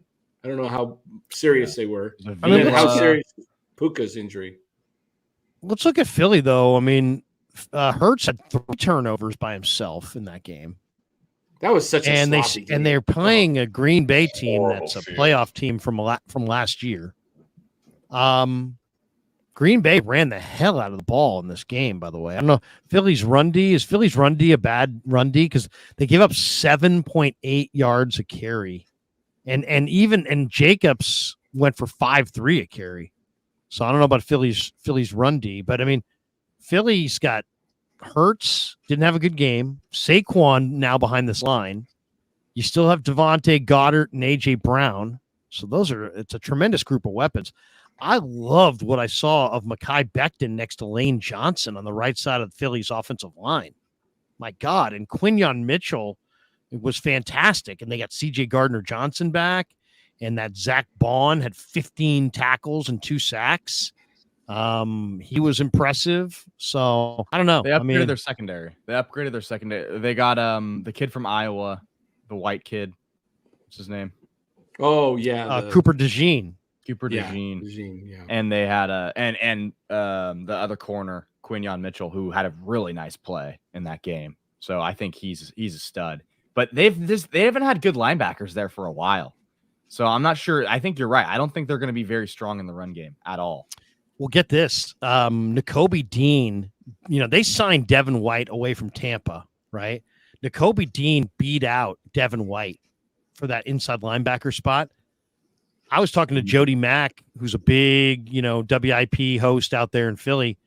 Jody Mack says he thinks there's a very good chance the Eagles may either trade or release Devin White. How about that? Devin White getting released. The Super Bowl ago, he was the best player in the freaking team. It was amazing. Now he's just Kobe Dean and his fall from grace. We got this one from King Dodongo. Interesting name. Dodongo. King Dodongo. The Packers should sign Jimmy G. Good idea, King. Roberto Davis says the Aiyuk topic has been beaten into the grounded. Yes, thank you. Ricky Williams says the NFC looks like it can be had, fellas. I get it. It's week 1, but let's see how the boys look tomorrow. If they want it, they can absolutely get the number 1 seed. Well, you need it. You need that number 1 seed, right? Absolutely, you need it. All right. Let's do this. I said we were going to do some awards. Let's do some awards. Why don't we roll it down? we'll start right now with the first award. Who is going to be the coach of the year in the NFL? You got to go me last because Okay, I'll go first. I'm going to go with Jim Harbaugh. He's the betting favorite at plus 850. Kevin Stefanski of the Browns, by the way, won last year. I just think Harbaugh, Jim Harbaugh always brings in good coaches. He believes in a strong running game and a good defense. If there's, Khalil Mack, Joey Bosa up front, they got the defense. Derwin James on the backside, Asante Samuel. They got the quarterback. They brought some rugged runners in. They improved their offensive line. They're in a division where there's some winnable games. I say Jim Harbaugh, coach of the year this year in the return to the Chargers. What do you guys got? That was my pick. There's no better honeymoon coach than Harbaugh because the first year is absolutely great. And then after that, who knows? But I'll go with plan B, and I'm going to say Sean McVay. I'm going to say he gets the most out of the talent that he has, a young defense. I was impressed with their game plan today. They really covered the middle and took away what Detroit likes to do, throwing the ball down the field in the middle of the field. So I like Sean McVay. Good call. Danny? Well, I kind of liked Harbaugh too, but I'll be different. I'm a toss up between Matt Eberflus and but I'm going to go D'Amico because I put some money on in the off season on Houston, so to the Super Bowl. So I'll take D'Amico. Kev, what do you got?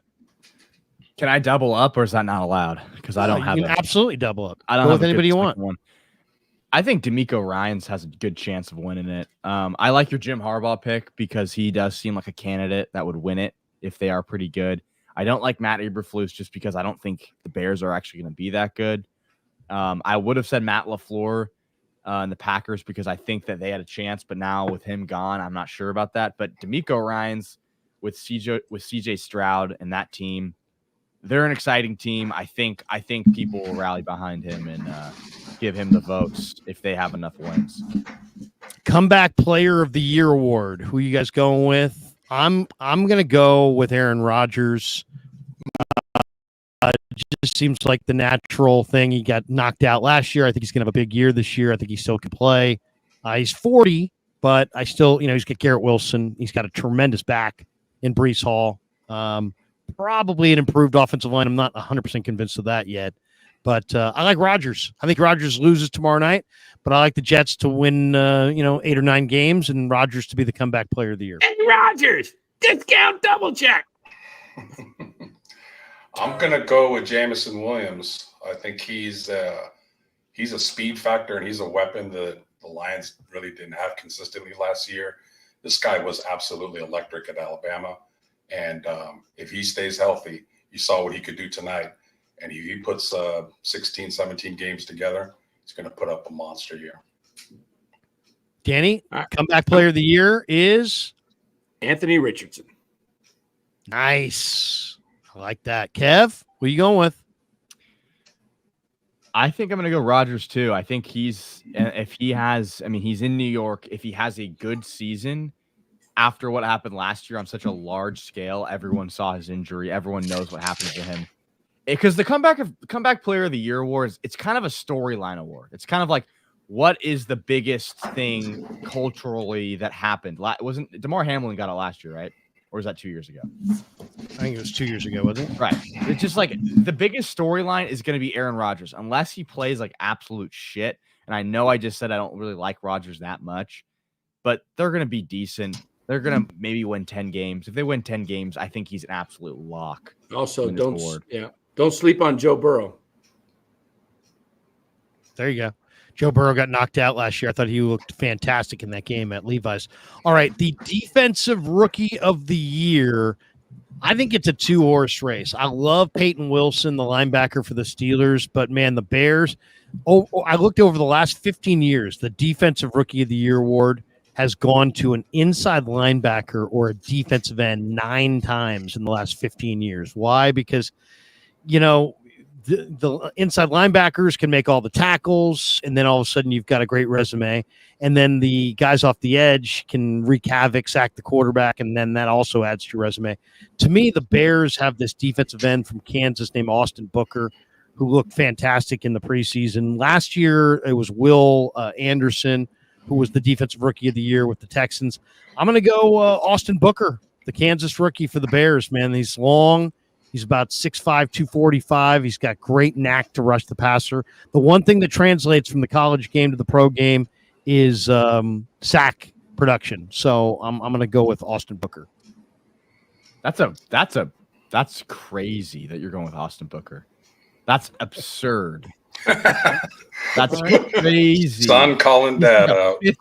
I was thinking Peyton Wilson. I was thinking Peyton Wilson, you should put money on that. It's probably like plus 100,000. Like I'm not even kidding. Seriously. He's like a backup. But if you look at the numbers, it's either somebody who's going to be an inside linebacker who's going to make a ton of tackles, or somebody who's going to be a defensive end. And this kid is on a line with some other good players. I think their defense is really solid on the back end. My only downside is that I think they're going to be losing in a lot of games, so he may not have the chance to rush the quarterback in the fourth quarter, which is when you pile up sacks. But this kid's got a knack to sack the quarterback, so I'm going to go with him. Los, what do you got? My favorite player is Terry and Arnold, but since corners very rarely win this award, yeah, he did. But since they rarely win an award, I guess I'll just go the safe pick and go edge and go Dallas Turner, the Vikings. He's the betting favorite. Dallas Turner is the betting favorite. Danny, who are you going with? Or Laiatu Latu. I'm going with Latu. UCLA. Going with Latu. And Latu plays for who got Latu? Colts. Colts. Kev, who are you going with? See, I don't have a strong lean on this one. I was gonna say Dallas Turner because it just seems like he would be, he's an outside edge rusher.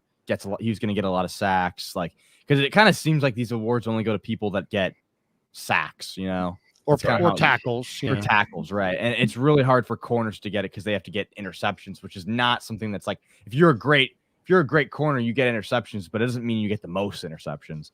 I'll take Quinyon Mitchell just because I really like him. I really, really like him. I think he's super uber athletic, interesting player. Good pick. He looked really good on Friday. So I'm not sure if that's going to equivalate to votes, but I'll take him. I don't know if that's a word, by the way. All right, let's go to equivalate. Let's go to the Offensive Rookie of the Year award. Last year it was won by C.J. Stroud. It's gone to a wide receiver in 2 of the last 3 years.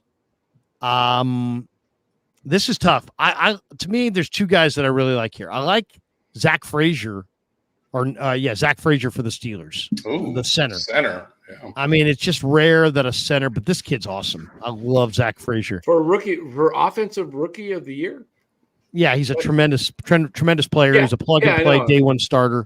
I really like him, but I'm not going with him. I'm going to go with Malik Neighbors of the New York Giants. Once again, wide receivers 1 and 2 of the last 3 years. I think Neighbors, and I feel the only thing I don't feel good about is Daniel Jones. I was just going to say, I love your. He's a stiff. I mean, he's a total stiff. But I like Neighbors, and Neighbors is a star receiver. So I'll go with Neighbors. I will say this.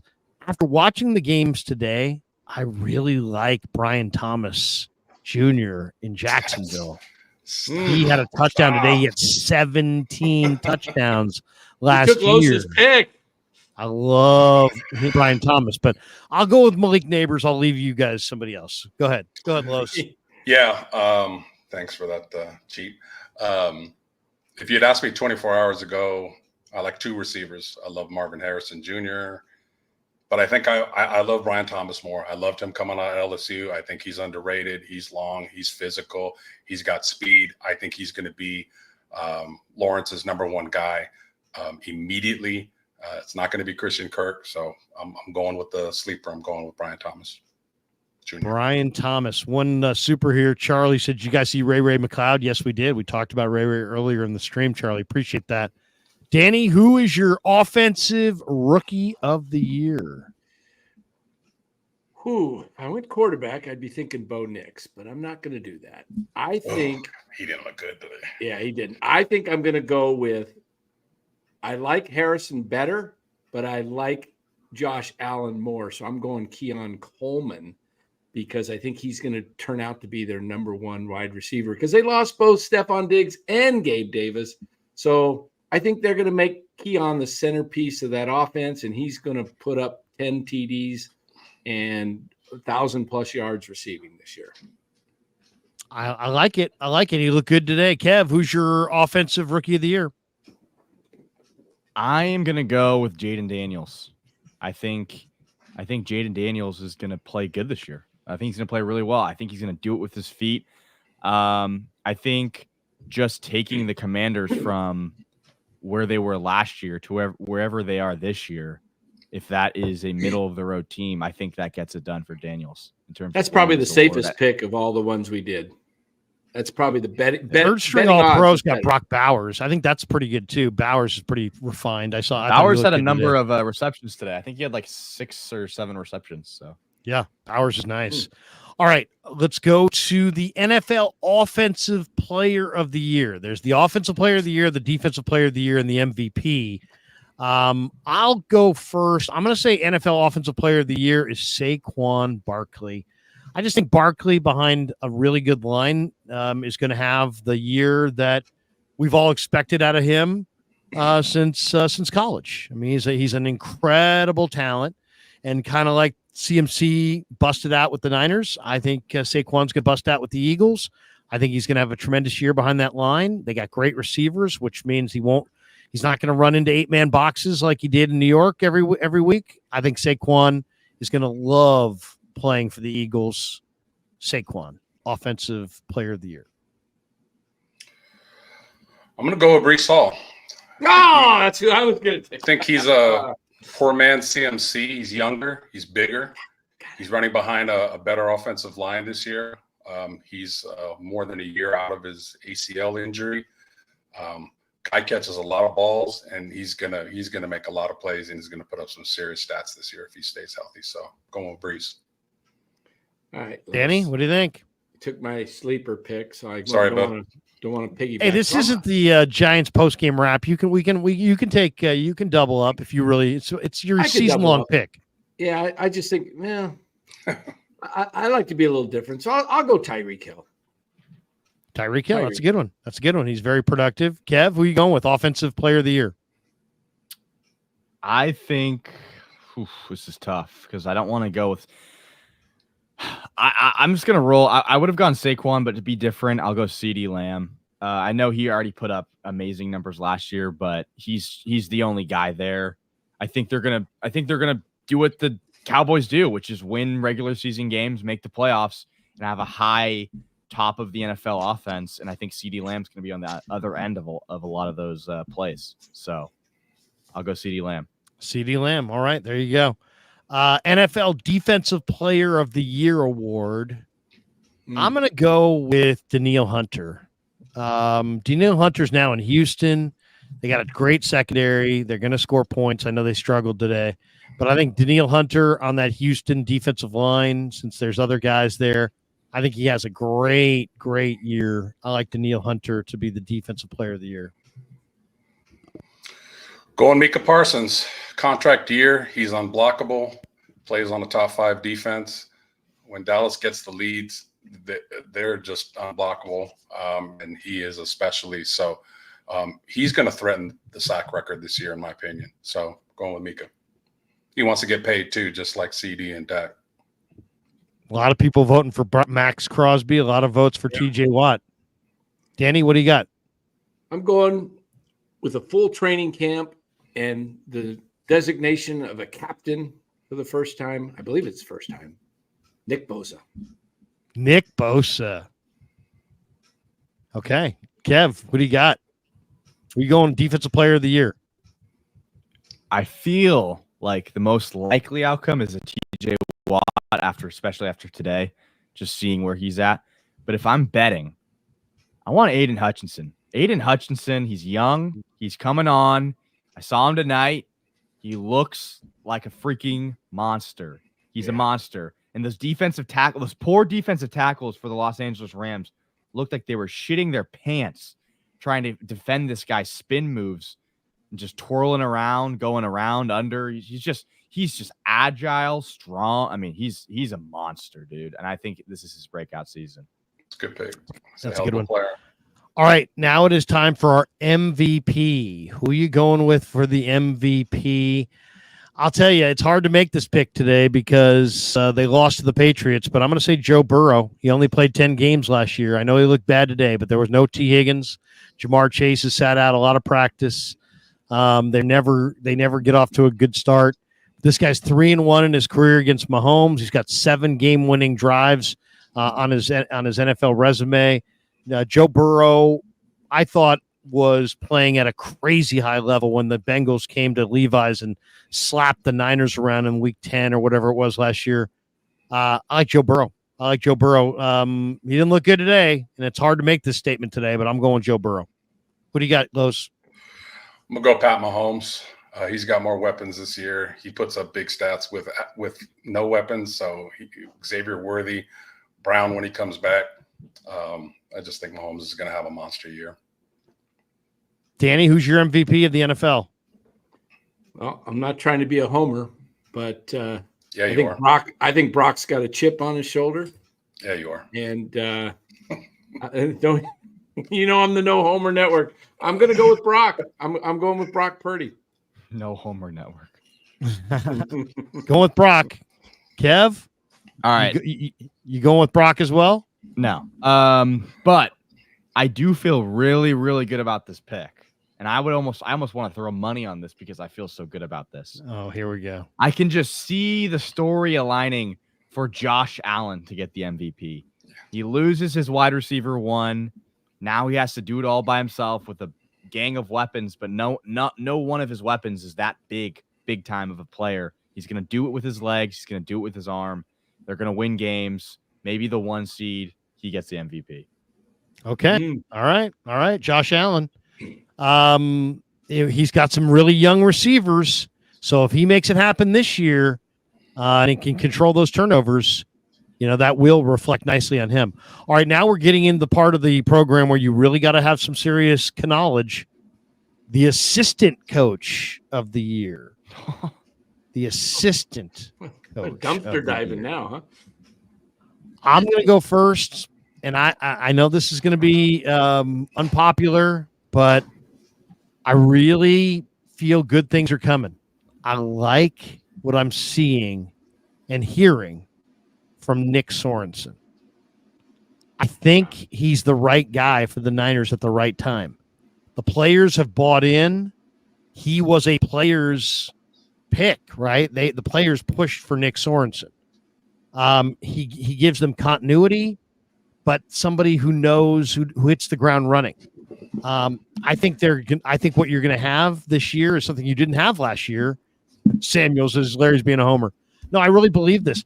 I think last year Steve Wilkes had good talent, but could not coordinate the fronts and the plan up front with the coverage and what was going on the back end. And to the point where there were multiple games, Minnesota, Cincinnati, and a couple others where they dialed up pressure up front and they played off coverage and watched the quarterback just hurried up into basically an uncontested 7-yard out for a first down. I mean, so it's really, really last year I thought they were not connected. And I like what I'm hearing from the players. I like the fact that they've got Floyd and Bosa and Hargrave all up front. I think you're going to see more rush up front. I'm a little concerned about Campbell on the second level, but I love the depth in the secondary. And I just think that Sorensen is going to hit the right buttons. I like Sorensen to really have a nice year this year. I think the Niner defense is going to be better than it was a year ago. So I like Sorensen. I'm going to go with Ben Johnson, the next OC for Detroit. Next OC for Detroit, next great young offensive mind. I respect the fact that he could have taken a job this offseason and he didn't. He's waiting for the ideal job to come up. He has unfinished business with the Lions. think he's got a bright offensive mind, and he's innovative in a lot of the things that he does. I love his commitment to the running game. Of course, he's got the best O-line in football, so that's easy. But, yeah, I like Ben Johnson. Ben Johnson, that's not a bad one. Jesus M says he's also going Ben Johnson. Danny, who are you going with? Who's your assistant coach? Well, if I follow Kev's lead with Josh Allen taking the MVP. You're going Dorsey. You want to go Dorsey? No, not Dorsey. Dorsey's with Cleveland. Oh, I'm that's going right. Joe, Okay. Joe Brady. Joe Brady. Joe The Brady. 2019 wasn't former he with LSU OC. Yep. Yeah. Yep. Okay. Kev? I know this kind of. I went defense. These guys went offense. What side of the ball are you on? I'm on the offensive side. I was gonna go Ben Johnson, but I'll change mine up. I know I said D'Amico Ryans, but Bobby Slowick.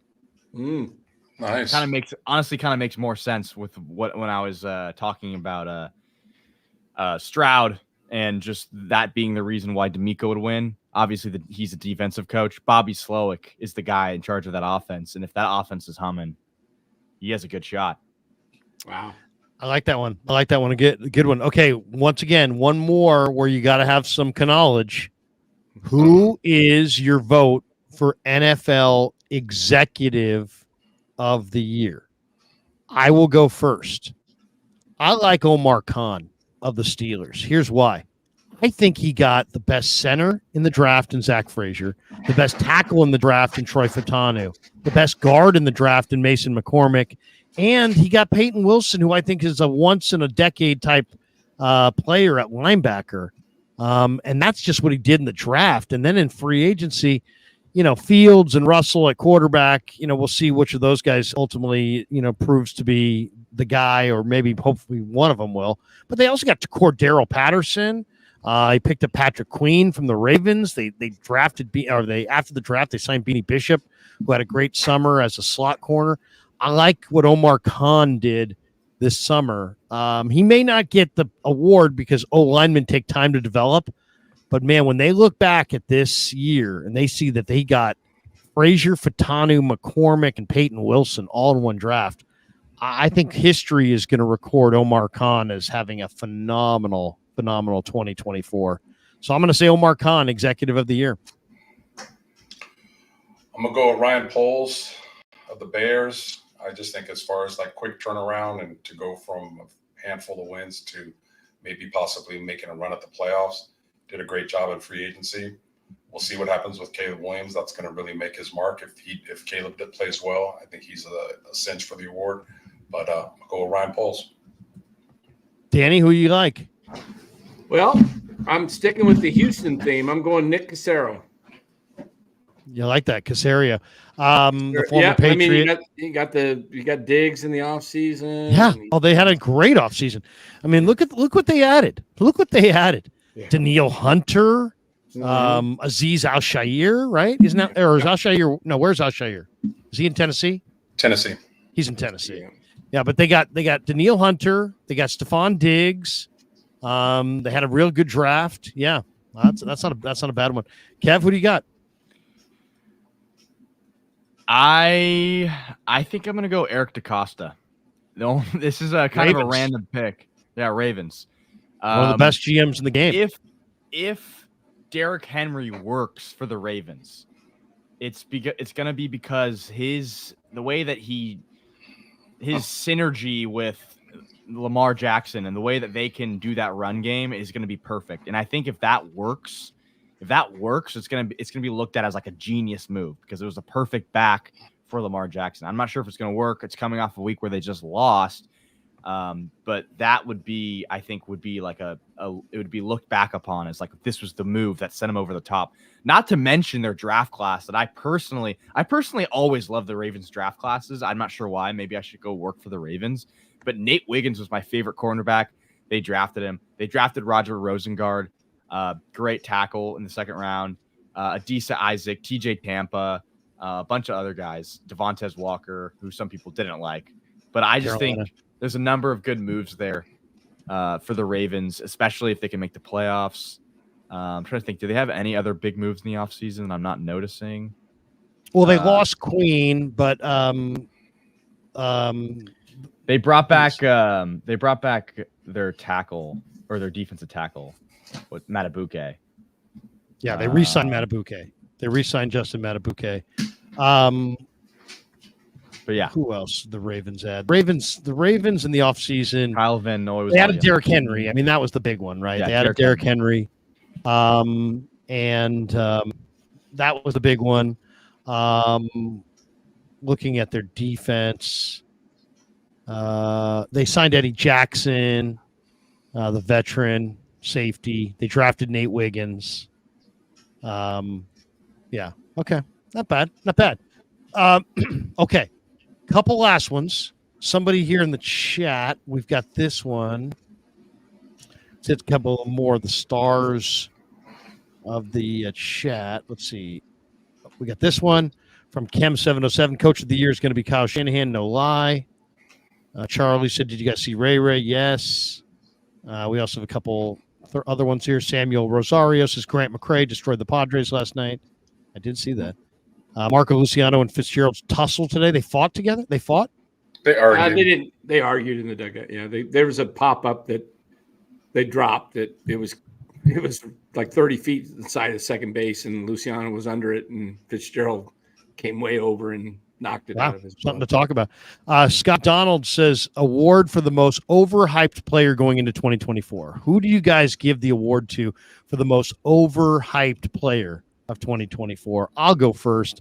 I'll say Caleb Williams. I mean, I've people talking about Caleb Williams like he's like Mahomes and Allen all wrapped into one. And he's, watching the Hard Knocks this summer, he's like, hey, man, I don't get nervous. Well, you may not get nervous, but you're probably going to get killed this year. So we'll see. I just don't think Caleb is – I think he's an awesome playmaker. But I just don't see the consistency. And I think there's, also the history of the Chicago Bears at the quarterback position is so wrought with failure and struggles that I have a hard time picturing almost any quarterback really kicking butt as a Chicago Bear. And I like Jaden Daniels and Penix to be quite a bit better career-wise than Caleb. So I'm going to go with the most overhyped guys. For me, it's the first pick in the draft, Caleb Williams. I'm going to go with a veteran, and I'm going to say he's been the most overhyped player for the last 3 years, and that's Justin Herbert. This guy has all the physical talent in the world to be like a superstar quarterback, but I don't know. There's just something missing with him. He just many, many times I've seen him not be able to bring the team from behind. He'll just mess an easy throw. He'll throw a crucial pick. To me, he's very overhyped. I'm still waiting for him to be the superstar quarterback that he is. Maybe Harbaugh brings it out of him. But for now, he's overhyped. Danny, what do you got? Who's the most overhyped guy in the league?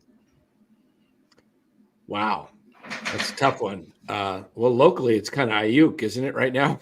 I mean, it's like for the Niners. But I overhyped. How about Bijan Robinson? With the Falcons, the Falcon running back. You don't like Bijan? Well, he was so hyped up. I think he's a little overrated. Last year he was, and the coach, screwed him up. We'll see how that goes this year. But if he doesn't have a good year this year, I would say he's overhyped. He's excellent, but if he doesn't perform, they don't use him right, then yeah, I'll go with him. I really wasn't prepared for that one too good. So that's just all right. The only name that came to my mind. Spontaneous. The one that's coming to my mind, and the guy that I've probably been hating on the most recently is Dak Prescott. Yeah. And I guess some people would say, well, everyone knows, like, no one's saying that he's that good. I feel like if you go on Twitter and there's a Dak Prescott post, someone in the comments is like, this guy always fumbles. But the reality is, last year, Dak Prescott got more MVP votes than Brock Purdy. So people think that he's good. There's people in this world that think he deserves to be the most valuable player in the NFL. I think he's overhyped. He's never won a big game. He only wins in these games and he slaps people around. He's never won a big game. I think he's overhyped, and he just got paid even more today. So I think he's that's a good pick. Player. That's a good pick. That's a good one. A close second for me is Trevor Lawrence. Just don't see what's the big deal on him. Another guy that got paid that shouldn't probably. Last one, bold prediction. Give me some bold prediction. Not Harbaugh's going to win Coach of the Year. Not, hey, the Chiefs are going to win 3 in a row. Give me a bold prediction. Something that I got one. You know what? Most people, when they hear this prediction, would say that ain't going to happen. I got one for you. Team wise or player wise, either. Either. Yeah. Okay. Bold prediction. Go ahead, Danny. I know I picked somebody else for Offensive Player of the Year, but I'm going to say Debo wins Offensive Player of the Year. Debo wins Offensive Player of the Year. Yeah, he's going to show that he's the guy that should be sticking with the Niners. Okay. Bust out year. I'll I'll say Brock Purdy wins Super Bowl MVP. The year after this guy goes to the Super Bowl, he goes back to the Super Bowl and has one of the greatest starts to a career that anybody's ever had. And this time gets it done in the Big Easy over the Texans. Brock Purdy, Super Bowl MVP. I'm going to say the Miami Dolphins come out of the AFC and go to the Super Bowl. If they could ever get their shit together and not have to travel on the road and go to cold weather and just play in that Florida sun all through the playoffs as the number 1 seed, they make the Super Bowl with that offense. Bold. That is bold. Yeah. That's bold. It's not really what I think, but it's bold. Yeah, that's what a bold take is, man. It's something you don't think is bold predictions. I love their offense. I love their offense, and I love their head coach. Shoot. I think my bold prediction is going to be that the Giants make the playoffs. New York Giants. New York Giants? Okay. I think I was going to say, man. Not crazy. I think the New York Giants are going to make the playoffs. I think something's going to change there. Maybe it's the quarterback, but something about they're going to get better. They're going to have a better season. I think they sneak into the playoffs somehow. That's my bold prediction. Aren't you the same guy an hour ago that said Daniel Jones is the absolute crap? He is absolute crap. But somebody else is going to come. Somebody else is going to come in for him. Oh, there you go. Drew Lock's going to take over and take him to the playoffs. Yeah, there you go. Nice, Kev. Good stuff, guys. Good stuff. We doing playoffs? Playoffs? Yeah. We haven't got to the playoffs yet. Okay, so here we go. Who are your division winners in the NFC? Oh, God. I'm going Niners, Falcons, Lions, Eagles. Niners, Falcons, Lions, Eagles. Okay. Yep. I'll go Niners, Saints, Lions. Just to be different, I'll go Cowboys. I got Niners, Eagles, Lions, Tampa. So we have three different teams in that South so far. I'm gonna go. Take Carolina, Kev. Make it No. Cover them all. I'm gonna do Cowboys, Niners, Lions, and then I'm gonna go Bucks.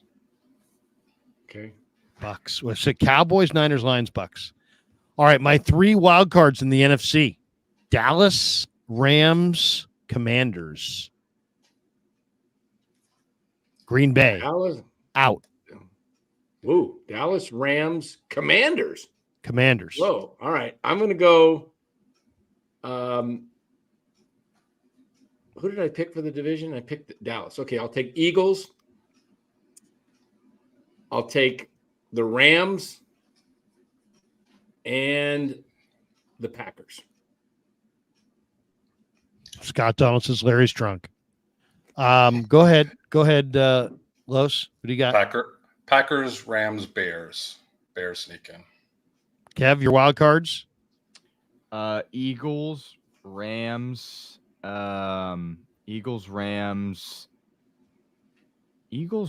Cardinals. Wow. I'm gonna go Cardinals. I'm gonna say NFC West is having a year this year. I like that Cardinals pick. Wow. I thought about Okay, that. here we go. AFC division winners. I'm going Chiefs, Texans, Bengals, Bills.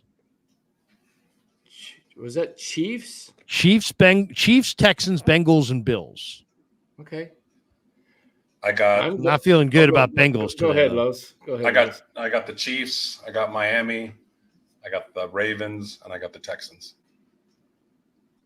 I think we got the same there, Los. I have Miami, I have the Ravens, Texans, and the Chiefs. Yeah, is that what you said? There you go. Okay, I got the same. Yeah. Kev, what do you got? We're doing AFC divisional Division winners. Okay, I'm gonna go Bills, Chiefs, Ravens, Texans.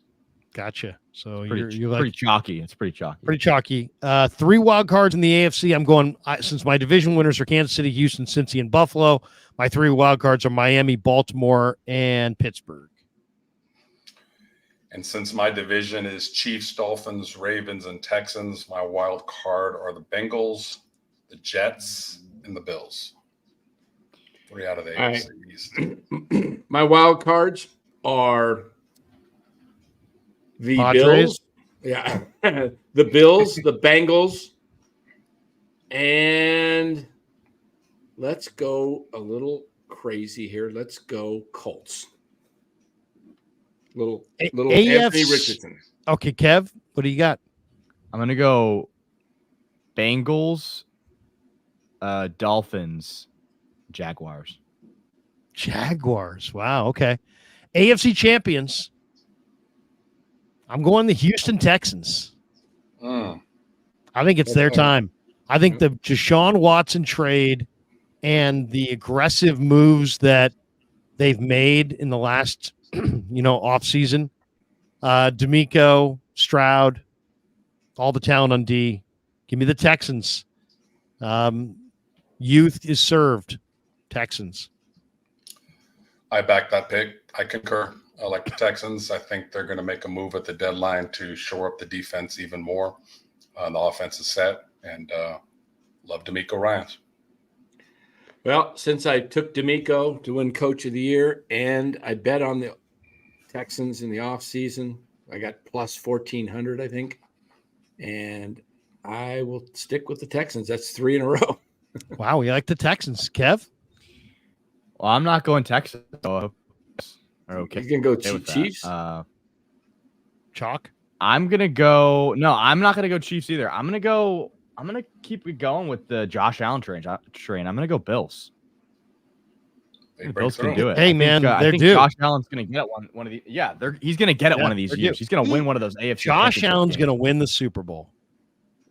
God, I hope it's not against the Niners. NFC champion. Should we do NFC champion Niners, assuming I think we're all going to pick Niners and then non-Niners NFC? I'm not picking the Niners. Okay. I'm picking the Niners. I'm picking the Niners. Pick a non-Niners team too. If it wasn't the Niners, who would it be? I'm just interested. Okay. I'll go. It's going to be the Niners, and if it's not the Niners, it's going to be the Eagles. I'm going Detroit, win the NFC. I just like how they improve their team. I like how they commit to their offensive line. 5 guys, not 3 guys. I love Jamison Williams coming back, giving them that extra weapon. I love what they did with their secondary. DJ Reader, guy me and Larry love, is a defensive tackle menace. He gave Jake Brendel all that he can handle when he played with Cincinnati. Detroit and the Niners are going to play again in the NFC Championship. I don't know if it's going to be at Detroit or San Francisco again, but Detroit's young, they're hungry, and they came in and they outplayed the Niners last year, and they didn't blink. Now they got a year of playoff experience under their belt, like Detroit. And that's hard to pick because my heart's with the Niners, but it's a good pick. Yeah. It's probably, that's probably my pick too. I'm hoping it's the Niners. I think it's going to be between those 2 teams, but Detroit, man, that offensive line, and then they've got receivers, they got tight end, two backs. Yeah, the two backs. Montgomery and Gibbs. Oh my goodness, those guys are both. You see Montgomery tonight just would not be denied on that last drive in overtime. He just was like, "Give me the ball, I'm taking it in." That guy was, and the way that line opens up holes, and the Niners' run defense being suspect. I think if they meet again, that's going to be tough for the Niners to beat them. So I'll take Detroit, but I'm hoping it's the Niners. I'll pull for the Niners, and I may change my pick when they meet in the NFC Championship. But yep, yeah. Kev, what do you got? Yeah, I'm gonna go Niners. I still believe in the Niners. I still think they have the best roster. I still think they can pull it off. But I will say, if it's not the Niners, I am gonna have to go Lions. I think the best thing that I've heard it said before, and I believe it too. The best thing that happened to the Lions this offseason was not losing Ben Johnson as the offensive coordinator. And they look like a fucking scary offense. And David Montgomery is strong. And at the goal line, he's in. He's money. That they were just running it down the Rams' throat on that last drive. Oh. If that was the Niners, I could see that gashing through the Niners' red defensive line. Yep. I can just see it in my head. That's the difference. It's a scary thing. That's the difference. Offensive line for me. It's not just a little better than the Niners. It's a lot better than the Niners. That's the difference. It's a premier line. It's a premier line for sure. All right, guys. Good stream. The last question I'm going to ask you guys is on the way out the door is just the 49ers. Let's finish on the Niners. Give me somebody on the 49ers that's not a star. Give me somebody on the 49ers that you're like, you know what? I know it sounds crazy, but later this year, watch for this guy. It could be somebody on the practice squad. It could be somebody, a rookie. It could be Renardo Green or Malik Mustafa or Isaac Guerrero or Ricky Pearsall or, Drake Nugent, or it could be somebody from the practice squad. As I said, Drake Nugent's a practice squad guy. Tanner Mordecai. Give me one guy that you're saying, you know what? Keep an eye on this guy this year. Non-star Niner. Yaz? Mike Yastrzemski? Oh. You just said go ahead, Danny. I'm going to say Jacob Cowing. Okay. You like Jacob Cowing? I do. I think he's going to he just seems to be a guy that gets TDs, and I think he's going to find open, with Kyle's offense, he's going to be the go-to guy in pressure situations on a lot of games. And because they're going to be tightening up on Aiyuk and Debo as well. And then when Jawan Jennings is in there, they know that he's the third down guy. If they go into a 4-set guy, look out for Cowing. I like it. Great kid too. I talked to him the other day. Los, who's your guy? Who's your nondescript Niner that we all should keep our eye on this year? I was really hoping in the draft the Niners addressed center and right tackle, and they really didn't. So I really like Drake Nugent. I want somebody that can be a physical presence at center. Jake Brendel really isn't. He gets pushed around by strong defensive tackles, and it's going to force Purdy to be in shotgun rather than from center because he's just going to get pushed right into him. So I hope Drake Nugent develops, and I hope he takes a job hopefully midway through the year. Kev? Okay. I could go a lot of different directions here because I think a lot of guys on this team, if they had the playing time, would be good. I think Jair Brown's a candidate for having a huge step-up season. I think Malik Mustafa is one of the most talked about fourth-round draft picks of my entire lifetime, and I think he's worthy of it. But the guy that I've been on this offseason, and he may not even play, but if there is an injury, I think Curtis Robinson is a good linebacker. I liked what I saw from Curtis Robinson. He looks bigger, he looks stronger, he looks faster. He's had the transformation from the first 2 years of being on this season, being on this team. I like the way he tracks the run. I like him as a linebacker. Maybe Devondre Campbell gets hurt. Maybe Devondre Campbell doesn't look good, and they sub Curtis Robinson in. I think if he plays, he's going to play pretty well. It's a good one. Man, I'd like to limit it to one, but I've got two. I got one on offense, one on defense. And they're both kind of the same guy in that I kind of think that in the NFL, sometimes talented players, because of fit, kind of, slip through the cracks and they wind up, and you're like, all of a sudden they wind up on a different team. And all of a sudden you're like, wow, this guy's on a different team. And now this guy can really play. And we've seen it. Marshawn Lynch was decent in Buffalo, but he was great in Seattle. And there's a number of people that I can think of. But here's what I'm going with. On defense, Jordan Elliott, 6'5", 310, super athletic. Talked to him on Saturday. He's got the right frame of mind. He thinks this system is perfect for him. He's going to get a lot of run. It's basically Malik Collins, Javon Hargrave, and then Givens and Elliott, and that's it inside. And Elliott has got great feet. He's in his physical prime. He's had an NFL experience. The moment's not going to be too big. He's not going to get out there in week one and be like, oh my God, I'm in the NFL. This guy's played in the NFL for a few years now, and he is about to play his best football for the 49ers. I really believe that. So that's my guy on defense. And the guy on offense, I'm going to go with Terrace Marshall off the practice squad.